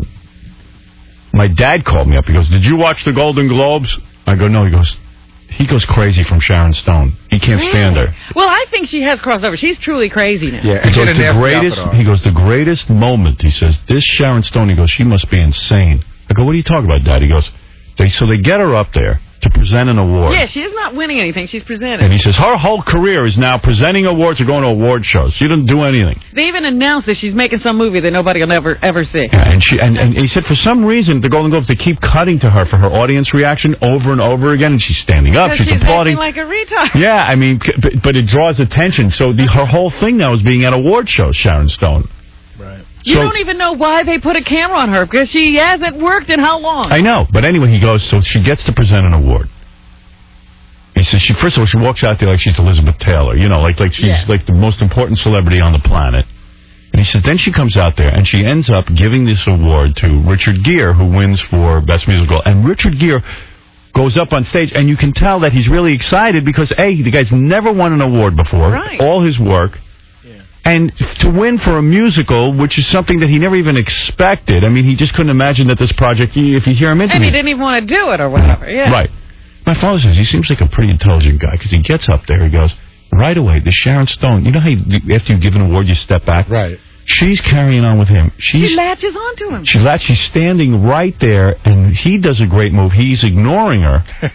Meanwhile, she's trying to dance with him. She is like a necklace. She is wrapped around his neck. Yeah, and she wanted to dance with him. She was trying to simulate like a dance of some kind, according to my dad. Yeah. And Gere, I guess, figured what was going on, and he just blows her off and ignores her, and and is talking about how genuinely excited he is to win a Golden Globe. She's interrupting his speech. Yeah. She's talking to him while he's trying to accept the award. Can you? I mean, she's such a nut. Attention starved. She's so attention starved that she can't let this guy have his moment. And she's getting to that weird area now. She's not even hot. Well, she's not even hot. She had a very bad outfit on. She had a very odd outfit on. Her haircut wasn't that good and stuff. She's just not even a hot chick anymore. So the only reason to pay attention to her before was she was incredibly hot. Right, now she's just ridiculous. And now she's annoying. Aside from Basic Instinct and Casino, which wasn't even really her movie, what has she been in? What movie has she been in that's been the huge moneymaker? The only other thing is that Arnold Schwarzenegger movie. And that was before anybody knew who she was. Yeah, she's barely in it. But I mean... but she's cuckoo. That's what I said. I said she's finally just completely crazy. Yeah. Well, you know what it sounds like is what Julia Roberts did to Denzel Washington. Yeah, but even Julia Roberts backed off. Yeah, she was... whatever her name is, she was 10 times worse. Yeah. Because she just would not leave. She made you know she was there the whole time he was accepting his award. My dad was going berserk. I go, Dad, you got to calm down. I go, you're obsessed with Sharon Stone. And she probably doesn't even know Richard Gere, but she started, it's Richard Gere! She just got all crazy, even announcing his name like, the greatest thing had just happened. Talk about a guy who fell apart. Richard Gere, boy, is he ugly now. Yeah, he looked at Nicolas Cage and said, your father won the award. Is he? But you know what's funny about him? I'm looking at him. He had these, like those mystics, those Dalai Lamas and all that. Beads. Yeah, they always give you these little circle of beads to put around your wrist. And he's wearing this tuxedo. And then you see the beads. Those cheap crap Indian beads. Yeah, because they're about 10 cents, those beads, on a rubber band. And he thinks they bring him some kind of health or good luck. Yeah, witchcraft. Well, didn't keep Sharon Stone away. I got to take a break. There's so many phone calls, too, I didn't even get to. Let me pop through real quick, and then I'll take a break. Yeah, Michael, you're on the air. Howard. Hey. Morning. Morning. You see David Schwimmer's girlfriend? No, was she hot? Oh, my God. She was sitting at the friend's table, and they were interviewing her. She is some chick, man. Unbelievable. He did really good. He makes $1 million an episode. Isn't that the one? Didn't they say she had done some kind of nudity or porn? She was a perfect 10 girl, wasn't she? Oh, is that what she is? Is that what it is? I don't know. Oh, I don't know, but she was hot. She was the best-looking girl there. Fred, wasn't it that she was a perfect 10 girl? Or? I didn't get the details on that. I think her name was Allie or something. Benji, you know anything about that? I thought she was a perfect 10 girl that Ganji was hanging out with. Maybe that was it. I knew he knew something about it. Say that. No, he didn't get her. No, he hung out with her one night or something. He was a friend. You there? Yeah. Oh, thank you. See you later. Right. I got to take a break. God, I just wanted to get to some phone calls, too. Mike, what is it? Hey, Howard. I keep saying I got to get to a break, and I don't break. No, what's wrong with you? Something wrong. Nobody's stopping you. I know. I'm in charge, and I'm not breaking. I said I have to get to a break. Yes, Mike, you're on the air. Yeah. Did you see Dick Clark shaking? Really? Yeah, it looked like a little Parkinson's disease. His thumb was shaking in one part. It's about time. Well, I've noticed he has had that for a long, long time. The shake? But it wasn't as noticeable as it is now. And I wonder, we often talk about, what is his thing? Why does he continue to work and work and work? He doesn't have to, just because he produces the Golden Globe Awards, he doesn't have to be a commentator or one of those runway guys or... somebody backstage. He doesn't have to do that. And Joan wasn't looking too good either. They're both fumbling their words and stuff. Joan Rivers is like 70-something. Fighting with desk clerks. Yeah, I mean, she's old. But I think she looks good for an old person. She wasn't bad. She was hiding those eyes with her sunglasses. Right. So. That's the move. Yeah, but she looks better than Leona Helmsley. Because I'm comparing. I'm like, Helmsley's had a lot of surgery and Joan has had a lot of surgery. Joan's surgery is better. Yeah. Do you like that Laura Flynn Boyle there? I do. Howard. What? A little too skinny, no? I know what you mean about the chest and everything, but I got to tell you something. I'm oddly turned on by that ballerina outfit, and I know no one else is. She's got those crazy eyes. I love her face. I love her face. I like her legs. She is demented. She looks demented. I can't believe that I'm the only person on this planet that thinks she didn't look hot in that freaking ballerina outfit. I thought it was cuckoo. I didn't see it, but did you ever meet her in person? Yeah. I met her once, and I thought her face was strikingly... It's strikingly... She's beautiful. The weird thing is, she's so skinny, like the chest is bony and stuff, but if she got implants, she'd be smoking hot. She's tiny, And her chest is real bony, like, how Whitney Houston was at that Michael Jackson tribute. Right. You see a lot of bones. A lot of bones and stuff. That's not necessarily hot, but I bet she's got a good ass, from behind with the skinny legs and the ballerina slippers, and I like the whole thing. It's hard to carry off that rope up the leg thing. Yeah. She was working it. She looked good to me. I was turned on. Hey, Howard, have a good day, and can I just say F-Test and F Penelope? Oh, come on. Stop it, man. What are you, crazy with that? Fred will kill you. That's terrible. All right, I got to take a break. I know there's a lot of people waiting to get on the phones there, but listen, if you can hang in there, hang in. I'll get to the phone calls. A lot to talk about. Robin, I need to know if Mr. X is ready to box Stuttering John. I'll go to Vegas and do it. I have a lot of questions. Also, judges from American Idol, Simon and Randy are here. No Paula, because she bailed because she's quote-unquote sick, which she's not sick. But I got to take a break. We'll be back right after this. By the way, I'm just waiting because Simon Cowell and Randy Jackson are here, but Paula Abdul is on her way. Oh, you're kidding? No. So she's coming in, too. So I figured we'd wait for all three of them. Yes, please. I don't want to keep those guys waiting too long. Wait a minute. Maybe we should interview them, kick them out, and take Paula by herself. Well. Good idea, Robin. And Simon's got his incredibly hot girlfriend with him. He's got a girlfriend now? Yeah. Very, very hot, everyone's telling me. I saw her in the paper, Howard. She's hot. Yeah.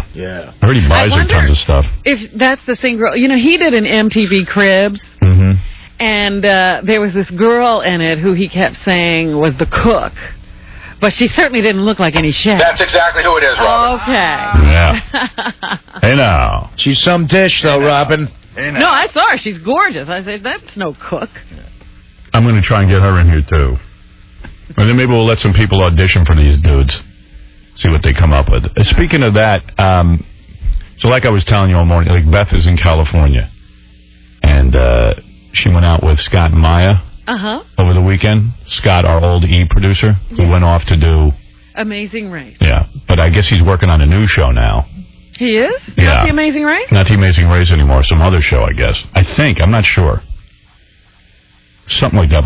But the show is, listen to this. Women come in and a group of judges tell them whether they're good looking or not, and they evaluate them. Oh, stop it. You're pulling my leg. You're pulling both of them. That's his new show. No. So, who's he sold this to? I don't know. But it's our show. It's essentially our show. Yes. That's an exact description of the show. It's called Am I Hot? And it will be on ABC, and Scott's executive producing it. Oh. Isn't that what I've been doing here for years and airing? Yes. What do you say to him when he says that? You know what? Does he admit that it's our show? No, I didn't even have that discussion. It was we talked. Does he say it like it's an original idea? No, he told Beth. I'm sure Howard will be upset. Oh man. I didn't know what. You know what? He claims it's not his idea. It was some guy he works for. It is. It's a guy that listens to your show all the time. I can tell you, it's that guy Mike Fleiss, who did The Bachelor, The Bachelorette, and who calls here a lot, is a big fan, and said that you have influenced him in every way. Yeah, including taking my ideas and putting them on ABC television, which is unbelievable. Why wouldn't he come to you and say, let's produce a show of this? Why cut me in? I mean, why cut me into my own idea? Just take it. In fact, I wanted to do that on E! and do a spin-off show, but E! of course, was too cheap to produce it, and I just haven't even gotten around to pitching it anywhere. Can I ask you a question? Because I was with Sam Simon on Saturday. But this is one that I will go to court over. Yeah, because I've got tapes for the last 20 years of us doing the exact same show. It's the exact thing. It's the exact show we do. You can't get any closer without being in the studio. Yeah. I mean, someone's got to give me some money on that one. You know, what's next for Mr. Fleiss? King of the Butt Anal Ring Toss? Well, they're not getting the Lord for that, my friend. And speaking of that, in fact, tomorrow we have a bunch of judges coming in to evaluate chicks for Playboy magazine. So we're doing it. We're doing a show that I'm sure that... You'll see on ABC. Yeah. Tomorrow, please call Casey in our office. We're doing that tomorrow, so we need chicks who want to be evaluated. Call Casey in our office at 212-314-9322 if you haven't already been approached by ABC. I almost flipped my wig when I heard that. And Scott didn't call you. He's passing the message to others. Well, call me. What do I do? Well, I hope everybody makes a lot of money with that. If he called you, what would he say? Just, I'm curious. I don't care what he has to say. I don't blame him for going to work for the guy. Why not? But would he call you and say, listen, we're doing your show? Would have been nice if he called me and said, listen, we're doing your show. Why don't we do it? Right. You know, for ABC. See, it's expensive to hire me to do my ideas. I'm not going to do it for nothing. Mike Fleiss will do it for nothing. He's willing to take my ideas and do them cheap. Well, that was a big discussion. I was with Sam Simon all the, good part of the day on Saturday, and we were going over the list of shows that have ripped you off. We talked about Street Justice and what Jay does on his show. Jaywalking and the whole thing. And Sam said to me, why doesn't Howard do Am I Hot? Or the Evaluators? You know what? I swear to you, I'll tell you something that I don't even want to talk about on the air. I get called into meetings with these guys, and I tell them these ideas, and then they turn around and hire a cheaper production house to do it. Because they're my ideas, so I'm like, well, I want to get paid, and they hear what, and they go, well, okay, and then I'll get back to you, and then about a year later you hear them developing it on their own. But I know that this was a show that you were ready to do, the evaluation show. Yeah, I've been pitching it. I hadn't gone to Lloyd with it yet. I can't work fast enough with my own ideas. Right, because there's 50 million people out there listening, ready to take them to and don't forget, Mike Fleiss's whole full-time job is producing. Right, he's got a company set up and ready to go. I got to do a radio show every day that I work on all day. So I can't, turn it around in 2 seconds flat like Mike Fleiss can for no money. But, this is what I'm dealing with. Well, do you think he's getting no money for it? Well, no, I think he's getting money for it. No, but and I think if it's a hit, he's going to get a lot of money for it. Remember I developed that show where it's the homeless game, essentially. You go out on the street and you ask people questions and you bet on whether or not they know the answer? Right, I think they call that Street Justice. Street Justice. So the guy went out and produced it. We were going to sell it to Hollywood and do it. In fact, I had a deal with a production company to do it, but somebody just beat me on the air with it, and they produced it horribly. So the guy ended up making no money, but I can't sell that idea anywhere. They've done it. They've done it. Yeah, it's already failed. Yeah. So it's hard for me to turn these ideas around that quickly when I'm doing a full-time radio show. And also, so now people just said, why don't we just, but I don't know how I guess I got to get a lawyer or something, which is really embarrassing. And then I got to go through the humiliation of having to pay a lawyer and go to court, and everyone telling me I'm a baby, and I mean, but what do you do if I'm not the most ripped off dude in America? I mean, unbelievable. So I heard about it, and Beth told me she was down there at the casting, and it was like. Oh, they're starting to cast? Oh, yeah, they're already in production. Oh, my goodness. Yeah. They're not wasting any time in case I wake up and come out of my coma. Is Ralph going to be one of the judges? No, in fact, Ralph even said to me, why didn't they call me? Yeah, there's Ralph and Woz. They're all sitting out there going, hey, what about us? In fact, tomorrow we'll be doing that ABC show right here in the studio. If you want to be evaluated, 212-314-9322. In fact, Scott knew I had the show evaluators because I told him about it. Yeah. You know. And I'm glad I trained Scott how to produce it. I did a good job. But anyway, that's the story of my life. Yes, Sam, you're on the air. We're just waiting for Paul Abdul. Good morning. Hey, how you doing, man? Good, thanks. Listen, why don't you just, it sounds like you got a relationship with this guy. Your girlfriend's, like, going out with him. Why don't you pick up the phone and just talk it over? What, was Scott? Scott's not the... Scott's the working guy. Scott's a lackey. Scott doesn't come up with the ideas. Scott never comes up with the ideas. He's the working guy who sits there and does 24 hours a day of work on it. Yeah, but you're right. I've been listening to you for years. You've been doing this for ages. Yeah. And you know, I mean, if your girlfriend's out there, get the message to him that you want to talk. No, I don't want to talk to him. What do I care? Again, what's he going to say to the guy? Yeah, hey, G, you're ripping me off. I mean, you know, he knows it. He knows he's doing. He said it to her. He goes, "Oh, Howard's not going to like this." Well, I don't know. That's some kind of admission, I guess. Mm-hmm. You know, it's clearly your show. Well, anyways, no matter how it turns out. I mean, I think it's funny to go to Hollywood and essentially just take my ideas and produce them. Why did he leave The Amazing Race? I thought that was so successful. Because he's probably got a piece of the action on this one. Oh, no.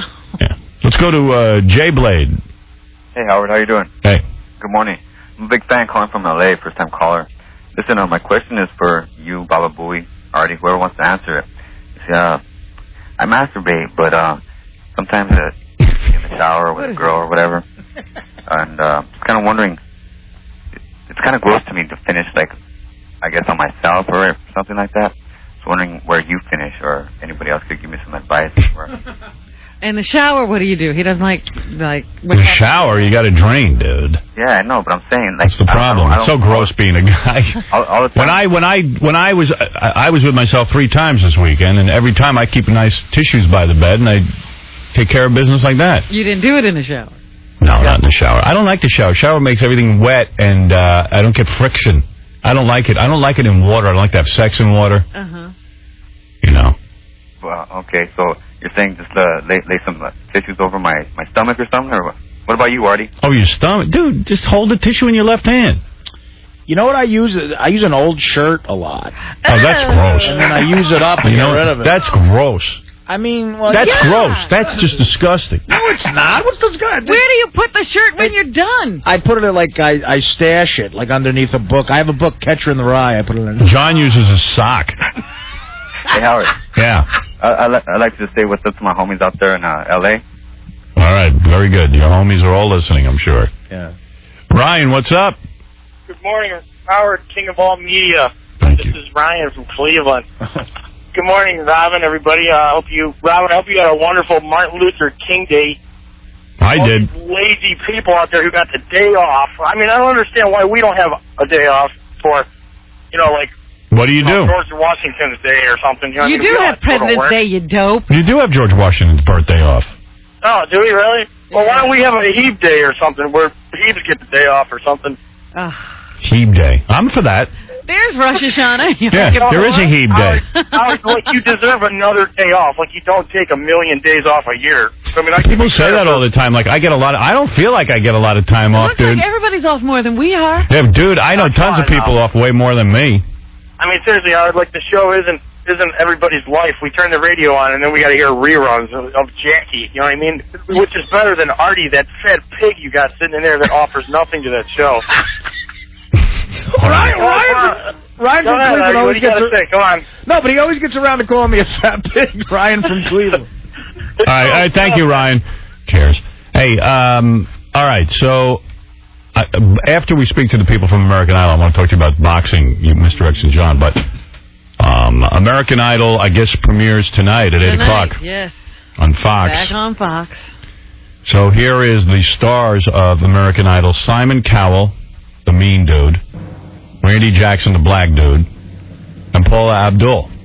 They're so funny. The nice dude. I read in the paper yesterday that, or the other day, Simon apparently gave a TV Guide interview where he was critiquing Star Search, and he says, those judges don't know what they're doing. They don't. But I'll tell you what. He's got to be. He's got to be pissed off at that show. Yeah, because they just revamped it and made it American Idol. And it's doing well in the ratings. All right, here's Simon, Paula, and Randy. Those judges are off the mark.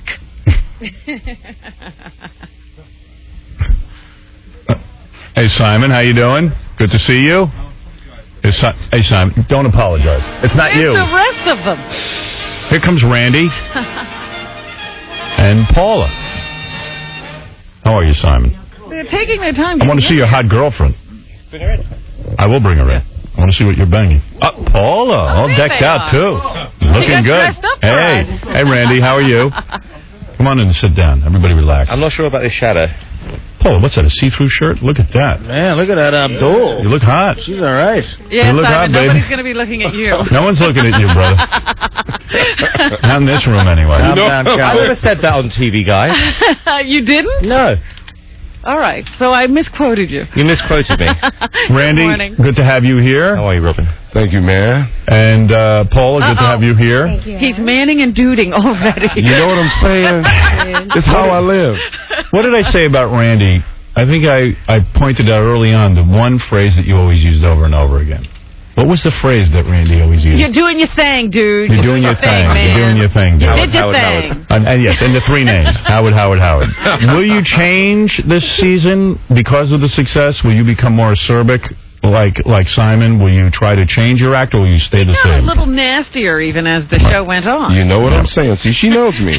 See, yeah, you got into the nasty thing a little bit. In fact, they got nasty with each other. They almost came to blows. Right. See, Simon's rubbing off on all of us, you know what I mean? Yeah. Oh, Paula, you can't go down that road. Paula, what about you? Will you get nasty this year? Will I get nasty? I might get nasty. You hate Simon still? You don't hate him, because Simon is the reason the show took off, isn't it? I mean, boo. Am I wrong to say that? I mean, Simon being acerbic is what happened. He was honest, and everyone liked the show as a result. It's all about Simon. It's not all about Simon. It is all about Simon. Yeah, but the fact of the matter is, you must be happy that the show is so successful. It's made you guys stars, and you like his attitude. Love it. Yeah, well. But Simon, you seem to get intimidated at the end of the last season, and kind of like you backed off because Randy was going to beat you up. The girls were fainting. Everything was going wrong for you. No, you got to understand something. Why back off? I like your attitude. I'll tell you why. Because there reaches a point, and I won't do it again. Okay. Because it didn't do me any good. But as you reach the point, there's 3 or 4 people left, and you're aware that at least 2 of them are going to sign to my record label. Right. So you're conscious of that. So you start softening things up a bit. Because you want to say to the public, hey, these people are that good. Yeah. But yet, it's hard for you guys at I thought last season, the last show, they eliminated your input. They stuck you up. You guys became cheerleaders. Yeah, they stuck you up in the rafters somewhere as if you weren't part of the show, yet that was the enjoyable part of the show. I agree. I think it was a deliberate thing to shut us up, and it was kind of like trying to make us look like those guys on the Muppets. Right. Yeah, because we were in a box. And the funny thing was, is that because we were looking down on the audience, and Justin came up and sung his first song completely out of tune, and then as it finished, 90% of the audience looked round to us to say, what are you going to say? And we went, we're not allowed to talk. Can't say anything. It's only the final. The whole callback meeting would look like this. So who is it? Simon? It was Simon, your show, yeah, are you the producer of the show? No, I helped create the show in England. But, you know, it's again, it's another thing. It's similar to what happened at the end, you know. We should not have allowed that to happen. Did the producer come to you and say, "Listen, we're going to stick you up like a Muppet on the last show," and not, or do you who conceptualizes this whole thing? Well, everyone was getting really kind of what I call queenie about it at the end. You know, everyone was getting upset, and everyone was in a bad mood, and I said, you know, where are we sitting? You're sitting on the rafters. Okay, is there a reason for that? Yes, the show's not about you anymore. Well, I disagree, but okay, fine. And it won't happen again. Paula, sure? Now talk to me. Now, Paula. Yes, Howard. This, by the way, you look lovely. Thank you very much. And I like your top. I like the way his voice drops when you say I like it. I'm not gay. Simon, we noticed that about you, too, when you like a contestant. Yeah, we've seen you in action. I like Robin. I like Robin. Be careful, Robin. You can have a date there. Can play your cards. Robin, man. Paula, What happened this year? Now, you guys were going to revamp the show, and you added another female judge. Yes. Now, the tabloids had it that you didn't like having another woman on the panel, and it was threatening to you. Couldn't be further from the truth. I actually loved Angie Martinez. Was really bummed out that she left.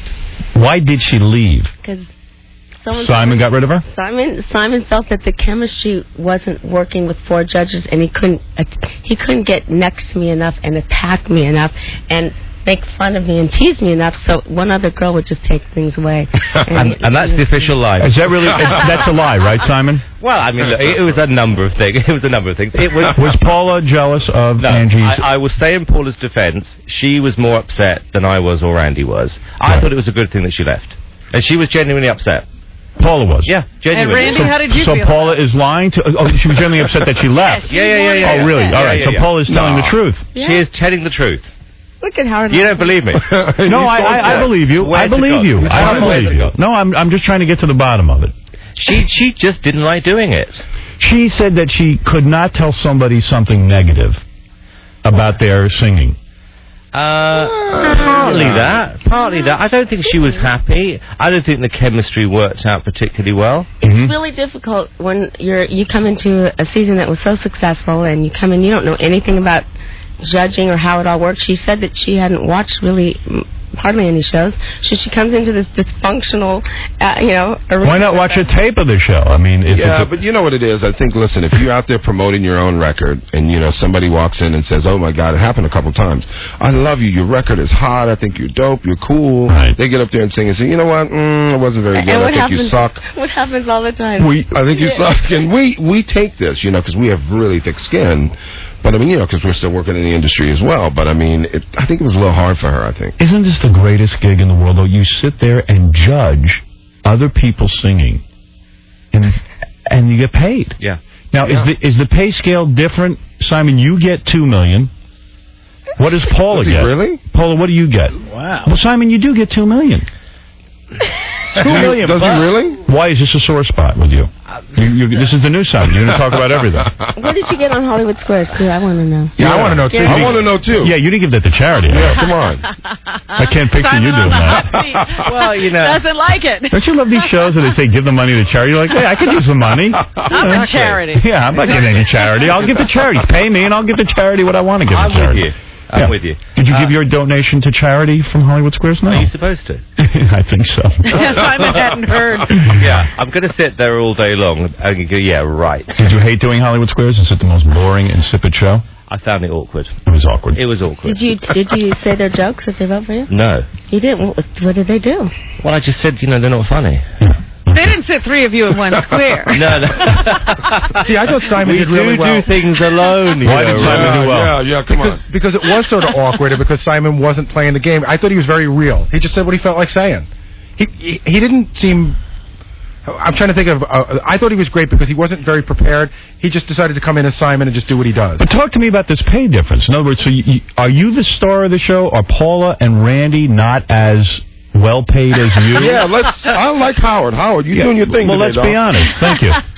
I am doing my thing. You know what I'm saying? I think we all, we all have different people negotiating for ourselves. I don't know what everyone got paid. Well, why not, though? Randy, do you talk about what you got paid? Would you announce what you got paid?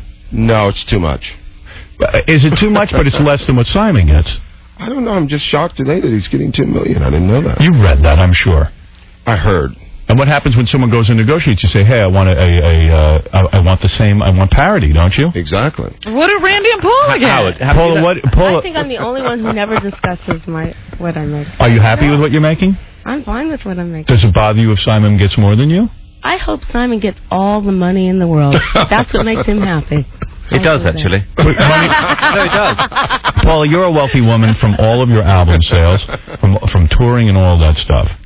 You made 1 year. You made $23 million. I read that was your income. You were like on the top 30 entertainers list and all that. So you're set. But yet, wouldn't it bother you if Simon got paid more money? You're a huge star. Honest to God, no. This is Simon's show.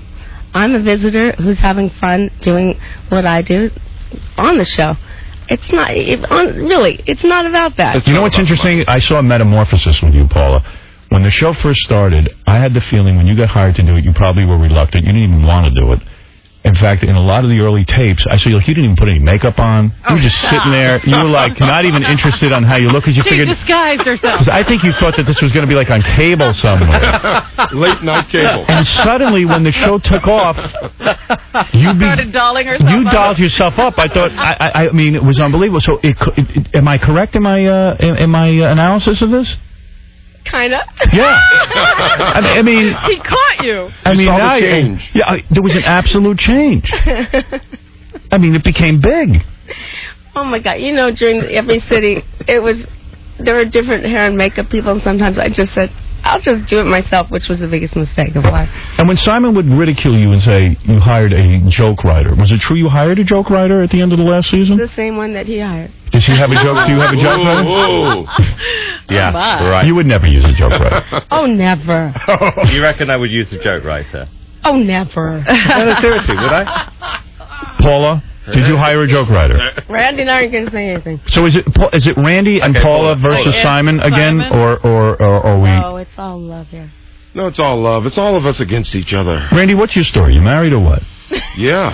You're married man. Happily married. Happily married. How many years? 7. And this time, yeah. This time. Oh, how many times? Okay. It's my second time. Right. Second time. Got great kids. Great kids. From happily married. Happily married. Kelly Clarkson, who won American Idol, she's now signed with your record label. Is she a fraud? In what way? In the way that I read an article that she scammed everyone. That she already had a record contract or something? That's right. She had a record contract. No, she had. I mean, listen. I mean, if you do a show like this, most of the good kids are going to have made a demo or something in the past. Right. It's crazy to assume they haven't.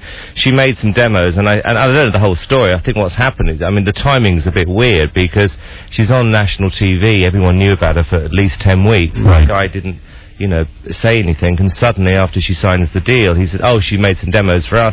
Blah blah blah. I could understand why they were doing it. Would you have thrown her out of the contest? Had you learned that during the actual show? No, I knew. I mean, I knew she'd been working with this guy. We discussed it beforehand. And she even said it on national television. She told her story. Yeah. And where is her record? What is going on with that? Well, they're making a movie at the moment. A movie? You know, she and Justin are making a movie. You got to be kidding me. I'm serious. Really? I've got nothing to do. None of us got anything to do with it. I think it's called From Kelly to Justin. No, it's a very weird. It's like an Ed Wood movie. I see. I was like, who is doing this? Ed Wood. They dug him up and they. No, but the title, it's like one of his early transvestite movies. Right. From Justin to Kelly. So you're not involved in this movie. No. This has nothing to do with American Idol. Well, no. Other than the fact that they were on American Idol. That's right. Okay. So you had to do with the tour and now the record. Nor the tour. No other tour. Nothing to do with the tour. No. That is the reason why the records aren't out. Yeah. The records should be out right now. Correct. We're going into the second season, and by the time the records come out, we're already well into the second. That was a dumb move. Wasn't my move. No, but it is your. Yeah, but it's your record company, so you got to be pissed. I'm not happy. Listen. At the end of the day, so she's a fraud. No, she's not. No. Is she a fraud? No. Say it. No, you're the honest one. She's not a fraud. She should be out there. She should be out there promoting her record by now. True. She should have a record out now. Listen, if the record's any good, but it should be. Clive Davis is making the record. She'll sell records. All right. Now let me ask you something. Justin got a contract. Yeah. Yep. And Tamara. Yeah. Yep. And none of them have albums out. Right. What is going on? Well, I was with Tamara 3 days ago. I bet you were. Ooh, yeah. Nothing wrong with that. How old is she anyway, Tamara? 24. And she's smoking hot. Randy, I thought you would have been hitting that. No. He was all over like a rat. Yeah. I'd like to see Paula with her. We're like this, me and her. Paula, have you ever engaged in sex with another woman? Go ahead, answer the question. Yeah, I want to know this. Yeah. Oh, Howard. What goes on in my pants stays in my pants. Really? You've never been with another woman, so that's a yes. I do know beauty. I do know beauty in women and men. She's been with women. I have. Wow, that's hot. That's Paula. Hang on, has Bitter got anything to say? Yeah. No? I think that's great. If Bitter's that's what being Paula quiet. wants to do, what are you talking about? Simon turned red when I asked Paula that. You really did? Hey, Howard?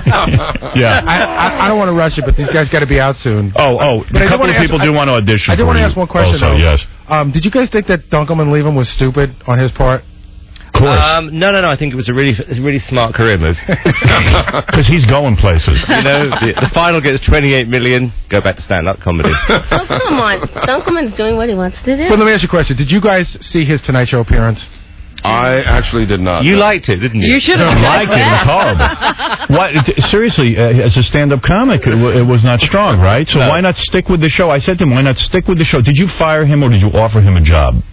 Do you know, I swear to God, I don't know. You don't even know the answer to that. You don't even care that he left. No. It's absolutely meaningless. I couldn't care less. Right. No. Understood. And were you happy with the final results of the show? In what way? Well, you wound up with Justin and Kelly as your two finalists. Was that the strongest pair? Were they the most talented people? No. Obviously not. No. You know they weren't. No, it should have been Kelly and Tamara. I always said that. Exactly. Right. So what happened? She got booted off. Paula dug Justin. I don't get that. You don't get it? He's a cute guy. Really? Come on. Robin likes him too. I mean, you can't not like his looks. Oh, come on, winking at the camera and all that, man. That's like the goddamn guys. Give me a break. Was he the guy with the funny hair? Yeah. Yeah. Please. Oh, All please. curly hair? I hate that curly hair. Half a chick. Paula, what is your sex life like these days? Now that Booming. And what about you recording one? Will you record an album? I read something that you're going to go back to recording now with the new fame from American Idol. Oh, there's reports that I'm done with an album and all sorts of things. Well, tell me the report. I mean, you would know if you're done with an album. Deal? I'm writing songs. In fact, I write songs that even this one wants for some of the contestants. Simon wants. Yeah, they're good songs. Randy wants them too. And so, what are you saying? Are you going to be putting out an album? I don't know. I mean, do you miss that? Things. Do I miss it? I'm having a blast writing songs for other people. I have a lot of songs written, and we're going to see what happens. Why are you being so secretive? I've got so many things going. I've got an MTV show that I'm. You got a boyfriend? Yes. You do? Who is it? No one that you know. You never told us that. Wow, Paula, come on, dish, man, dish. I just said it to you. Dave Chappelle's going to sit in with us. He's got a new TV show. When does his TV show come baby. I don't know. Oh. Hey, if you want to be evaluated by us tomorrow, 212-314-9322. Ask for KC. We want to evaluate chicks. Got some evaluators coming in. It's Lord of the Anal Ring Toss Week, Ani. The whole week devoted to anal ring toss. Check out this chick who holds the ring toss stick. Yeah. Mama Lucian. She's hot, and her body's smoking, and we play anal ring toss. Don't ask me how they're showing that on TV, but they're doing it all week long. It's actually going to air? Yeah. That's Dave Chappelle, in case you didn't know, Robin. Okay. He looks the same. I would Take a seat, Dave. Happy birthday, man. Belated. Thank you. When's your show air? On Wednesday at 10:30. All right. Is that the first one? Yeah, this will be the first explosive episode. Comedy Central, right? Comedy Central. At 10 o'clock this what? Thursday? 10:30 on Wednesday night. You sure of that? That's right. I'm going to call somebody in the break to make sure. Does anybody even watch Comedy Central? They will now. Yes. It's going to be huge. This is going to be it. Well, at least there's no pressure. Yeah, really. But that means no money. Yeah, absolutely right, Hal. I'm not even going to lie to you. Did you hear our interview with the American Idol judges? No, what were they talking about? I heard Paula Abdul. Yeah, we brought in...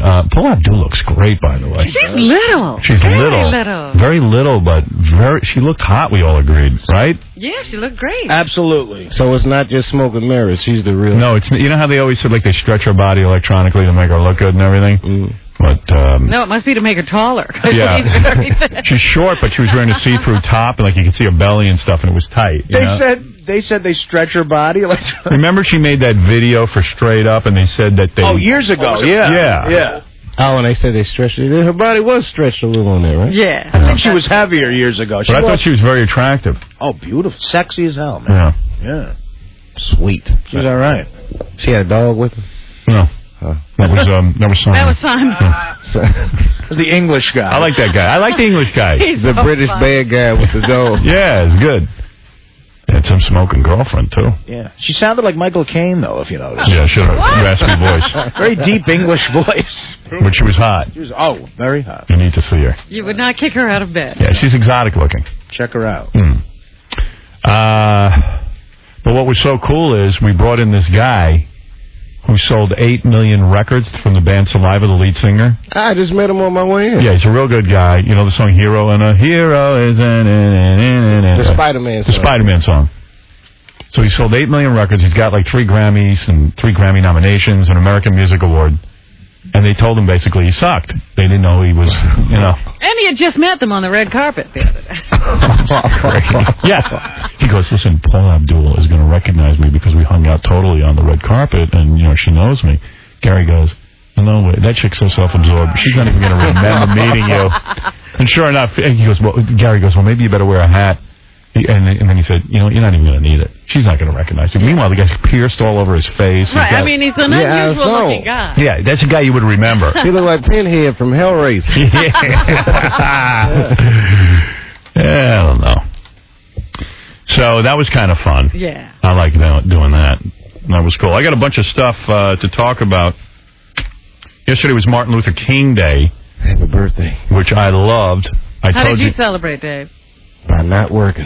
Right. You know what I did? I watched Oprah. That's what you're supposed to do. She had a Martin Luther King special. It was beautiful. It was touching. Who'd she have on there? She had clips of Martin Luther King, which are hard to get because the family never approves anybody getting them. Then they had on, you know, his whole history. What's his name? Andrew, the guy from Georgia. Young? Andrew Young was on there. You know, a whole bunch of guys talking about him, and it was very touching, actually. So I feel like I at least was involved. You celebrated Martin Luther King. Some people say some nasty crap about Martin Luther King. You know, white dudes will say it.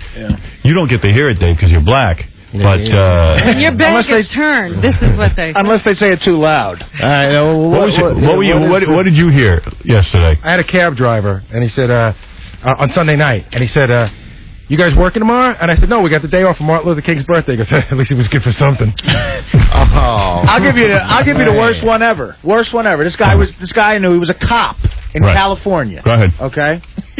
He used to go on Martin Luther King Day, Halloween, and I'd say, why? He goes, because we celebrate a spook. Really? This was a cop. Man. Gee, I can't imagine a cop would be like that. Oh, man. That is the worst one I've heard. Is that the worst one? That's the worst one ever. That's pretty bad. Yeah, I hear some nasty crap. Really? Yeah, I'm glad I don't hear that stuff. Oh, yeah. I guess the worst one, though, really was the Grease Man. Yeah. I remember that. Yeah. He said if they, kill 4 more, we'll have a whole week off or something. Well, hey, meanwhile, I got tagged with that because I'm talking to this guy I know who's a black guy, and we're talking, and he goes, you know, you're a pretty good guy. I really didn't like you for a long time because of what you said about Martin Luther King. I go, what'd I say? He goes, yeah, you said kill 4 more, and, you know, I said, whoa. I said, dude, look at me. I never said that. I don't think that. I don't have any thoughts like that. I don't know what you're talking about. He goes, right. I go, no. It wasn't me. It was a dude, the Grease Man. He goes, really? He goes, God damn, first time I met you, I wanted to kill you. He's been hating you all this He's been hating me the whole time. I go, I had nothing to do with it. They caught up with Grease Man, too. Sure did. Eventually, yeah. You know what's funny about him? He couldn't get arrested for a radio job, and rightly so. And he went to Jamaica and tried to get a job on a Jamaican radio station. Yeah, and he got hired because no one knew who he was down there because he had to go out of the country. Imagine going to Jamaica to be on the radio. And they found out who he was and they fired his ass. Good. I think he was on his way when he got fired. The thing is, too, he's not even funny. That's the thing. He's terrible. Yeah. The Grease Man always sucked. He always sucked. I got one more for you because one of the guys out there told me another comment they heard about Martin Luther King's birthday. Somebody said to the guy, oh, yeah, just when black people need another day off. Who said that? Somebody in the crew said they heard somebody say it. Sort of person. Yeah, you hear a lot Who of do stuff. white people celebrate? Like, is there a Columbus? I don't know. George Washington. Oh, that's good. Yeah, Columbus. That's a good idea. He did a lot of good things. He's not even. Don't get all defensive. Well, I'm just saying. No, without we don't Columbus, think we that wouldn't way. have syphilis in the Western Hemisphere. That's right. He brought it here. Exactly. Thank you, Jay. Right back at you. All right, I'm curious to find out what's going on with this. So we were talking about, we're thinking of going to Vegas again, and thank God we're thinking about going in, wait here. This chick has another racist story about Martin Luther King. Hold on. Oh, goodness gracious. As long as you're on the topic. Oh, she hung up? Maybe you told her. I guess we did. She's like, did you tell the one where thank God they get another day off? Did you use that one? I saw you being racist about Martin Luther King. So anyway, we're thinking about going to Vegas in March or April. And you were saying, thank goodness what? We were thinking of going when? Because, thank God we're going March or April, because we always end up going like in December or January, and it's freezing in Vegas in December and January. Yeah, we've never hit Vegas when it was warm. Because we try to plan these trips so that we have some personal downtime where you can sit by the pool. They never even have the pool open. What's the point of going somewhere freezing? So you think April is a good time? That's what I heard. April's good, yeah. Tom wants us to go in March. March is not good. He wants us to go in March for financial reasons. I want to go for sunshine. I've never been to Vegas when it's cold. It's always cold in the winter. Where'd we go? I mean, first of all, New York is having the worst goddamn winter of all time. I woke up this morning and the guy said on the radio it's 18 degrees. Yeah, it's just freezing. The global warming. I heard in Los Angeles, Beth was telling me it's like 80 degrees this week. Is it? Wow. Sweet. Yeah. But we're not there. Yeah, but they get the life. Yeah. Somebody's happy. At least someone's having a good time. Right. Anyway, so I was thinking March would be cool. We'll go down March, huh? Late March. We'll go down there, or early April. Have a good time. Sit by the pool.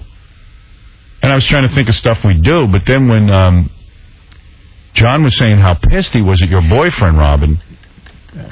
We're at dinner the other night. John farted at the table. Robin's boyfriend just walked over and poured a glass of water in his lap. I heard that on the radio. Yeah, and then John, Mr. X, and then Mr. X goes, "Hey, John, if you're mad, you want to go out and fight?" And John was like, "Whoa, I'm mad, but I ain't going to start a fight with you here, but I would fight you if you were anybody else." What kind of fart was this, John? Well, one of John's farts warrants that, I think. So John says to me privately afterwards, he goes, "Man, I'm really pissed at the guy." He goes, "You know what? Anyone else, I would have kicked his ass." I go, "You think you could kick Mr. X's ass?" He goes, "Yeah, I could kick Mr. X's ass, sure." I go, "I think you could." Then Ronnie and everyone else comes in and go, "Mr. X is crazy, and there's no way that you could kick, his ass." So John goes, "I'll fight him." I'm like, "Now I'll fight him." So then we called Mr. X on Friday's show, and he said he's considering fighting John, but he had to think about it, and then he talked to you about it, Robin. He wanted to consult you. You still thinking about it, John? Yeah, we got to see when you're talking about. That's like the big thing for me. When? Yeah. What is the when? He needs time to train. So does everybody else. And then he's going off to do some reality shows. Yeah, I got that show that I'm going to be emaciated in. That's what I'm thinking about. So. Oh, good. What's the show you got to be amazed? It's like Celebrity Survivor kind of thing where you go and have to eat maggots. For 15 straight days, and you only eat like boiled rice and. Well, when do you do that? February 19th through March 5th, I think, or something like that. March 1st. So how can you train, you're saying? Well, I'm training now, so the cardio is already being trained because I'm doing the Bally's thing, which is really great. All he's got to do is lose 20 pounds in 5 weeks, and he lost 3 more pounds this week. So he's like halfway there. But he drank a case and a half of beer this weekend. You're not even following the diet. I drank so much that Saturday night I had to pull over coming home from Bananas. I made Nick pull on over the side of the road, and I puked outside the car. I walked around puking on the snow. Nick was yelling out the window, "I feel like I'm in junior high." Dude, how you lose? I tell you, that's a testament to Bally's. That's what I said to his trainer, that he could still lose weight. He said he thinks he had a case and a half of beer. But not only that, after I threw up, I had to go have pizza. Oh man! Because I need something to neutralize. How are you losing weight? Well, because I'm working out and I'm eating right, like every day. It's just I had a little, when you're out doing, shows, you want to drink, and then, but see, this week is going to be problematic as well because. Dave, do you need to drink when you do shows? No, man. You just do the shows. Yeah, it's more fun when you're drinking with everybody. Oh, John, will you be professional? Oh, look who's... But, Howard, this Sunday... Artie did something funny. He was on stage, and evidently they played at college, these guys. Yeah. So colleges have to be so politically correct. If you're a stand-up, they have to provide a deaf person signing. You're kidding. Or whatever, or rather, a sign language person for your act. So Artie goes up on stage, and he goes, "Pussy." and then she makes this weird. This is the hand signal you make for that. She makes a triangle by her crotch. Yeah, a triangle by her crotch, and then Artie's just like pussy, pussy, pussy, pussy, and like screams it for like 5 hours. It's so funny. Man. It was brilliant. So what does she do to signify screaming? Who knows? I'm thinking about taking her on tour, though. It was so funny. You worked Howard, with this it's not like one. she's right next to you. Yeah. She stands right next to you, but she has her own spotlight. Right. Oh, that's so funny. Yeah, the crowd must have loved that. They did. They went nuts. It's like Abbott and Costello. I hear Artie's wasted on his shows. Oh, come on. We got so somebody called the artist said like the late show, I guess Friday night. You were. Well, no, I was tired. Hello. Okay. So anyway, did you speak to Mr. X over the weekend about the fight? We spoke at length. What's his deal? See, let me ask you something. He strikes me as the kind of dude that won't back down from a fight. Is that right? Yeah. Oh, is he backing down? No, he's not backing down. But you've got to make it worth his while. Oh yeah, there's money involved. Well, he has a target he needs to get over. What's his target? 6 figures. Oh, really? Yeah. Well, okay. And what is the number? He wants over 6 figures. You know what you guys got for the cabbie? He wants what you got for the cabbie fight. You probably want that too. Yeah, you know how much work it is.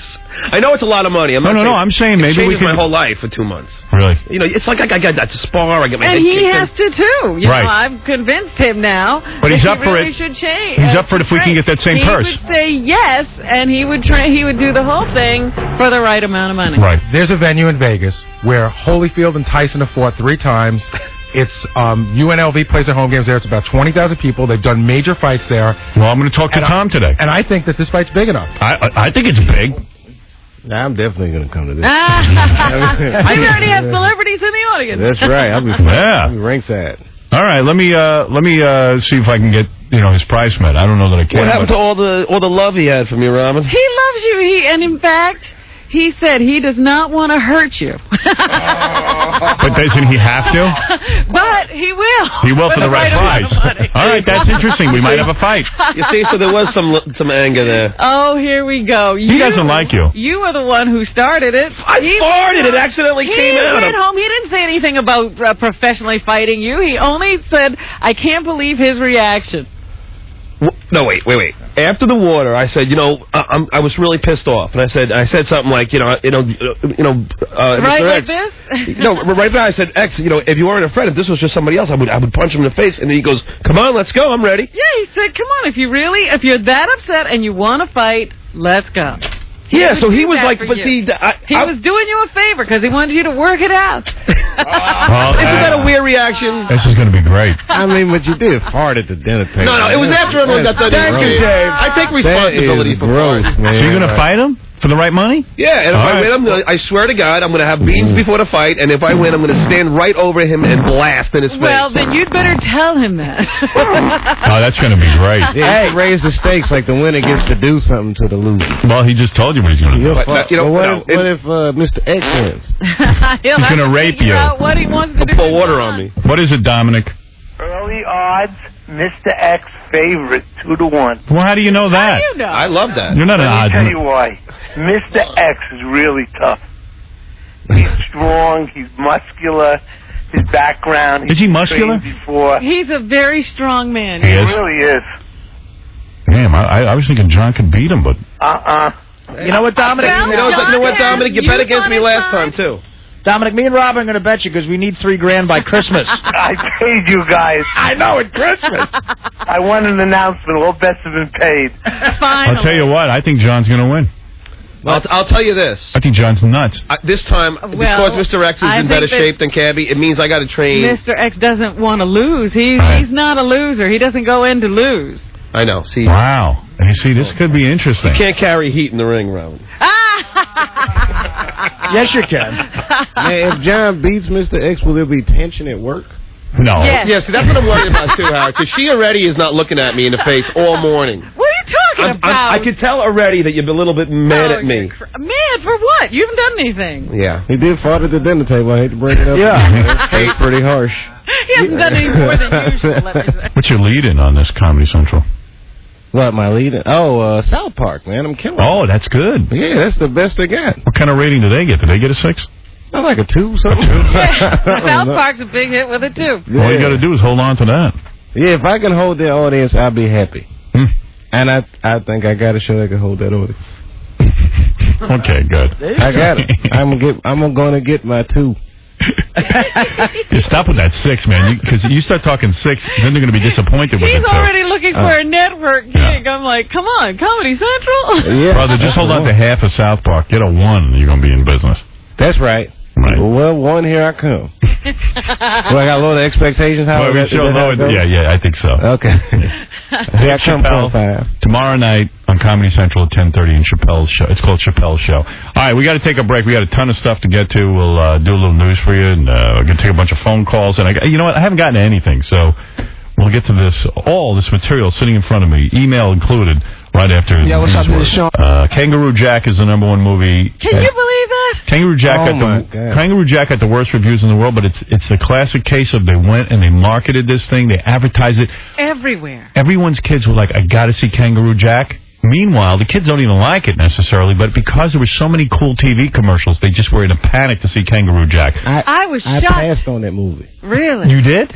Yeah, they sent me the script, and I was like, I don't know, man, a kangaroo, I got to be co-starring, the kangaroo really? Be on a poster. Seriously? Yeah, and I was like, good move. I didn't know, man. It was #1. I should have, man. Dang. Traditionally, kids' movies in January do horribly, but this thing was just marketed properly, and it took off. I was amazed because, I mean, even the commercials to me say, don't go. Right. Some commercials warn you not to go. You know, Howard, I brought my kids to that. It was packed, but the movie's horrible, and it's violent. Really? It's like mob guys trying to kill these guys. So kangaroos? No, and the kangaroo's barely in the movie. Right. Oh, really? Roped you in. He looks hilarious, that kangaroo. Martin Lawrence had the second most popular movie, 17.5. That's not a bad take. Good for him, man. Good for him. I had him in here. I interviewed him. It was terrible because he curses every other word. Really? And we have to bleep him every minute, so it kind of sucked. Well, when you hang out with him, he doesn't curse that much. He's a funny dude to hang out with. He seemed okay to me, but we were asking him stuff, and I think he didn't like what we were asking him. So we would just curse and get it bleeped. And that's what we call Apollo syndrome. You know, on the Apollo, they'll boo you. Right. So if they're gonna boo you, you prepared to pull your pants down, anything, just so they don't air it. Right. Yeah, that's smart. That's an actual name, Apollo syndrome. Yeah, well, that's a black comic thing. We ready for the Apollo. I didn't see the Golden Globe Awards, and most of America missed it because of the Titans-Raiders game. Well, that didn't go on that long. Long enough to wreck the Golden Globe rating. Okay, a couple of email real quick, and then we'll get to the news. Sweet. Howard, please never have that insufferable bitch Allison Janney on your show again to do her plugs. What a bore. Oh. She puts down reality TV shows when she's on that liberal piece of garbage West Wing. She's another example of a conceited Hollywood celebrity with their head up their ass. Maybe she should try and date Sean Penn. They could live together in Iraq. Wow. Man. Here's another one. Someone check Robin's chair. It may be wet from constant ass-kissing of Allison Janney. She sent her flowers. I think Robin likes Allison Janney. I do like Allison Janney. There was a guy begging me not to have the judges from American Idol on, but we had them on. I thought they were fine. They were great. I'd have them back on again. Here's one. No more Baldwins. I'm so sick of those effing Baldwin boys and their swollen heads. Don't they realize they're done? Please stop giving them airtime. I'd rather listen to high-pitched Sing Happy Birthday than listen to Stephen Baldwin. Are we ever going to get him and Kathy Griffin on? We're working on it. Gary worked on it this weekend, but she wants him, tied up. All right. Okay, a lot of people wrote me they were angry I took off Martin Luther King Day. What the F? You can't come into work on MLK Day? You are effed up, Howie. Put in time like the rest of us and stop taking Christian holidays off, too, you Jew prick. Man. See what it's about. Man. Wow. Good Lord. Here's another one. Everyone is tired of this taking off a day crap.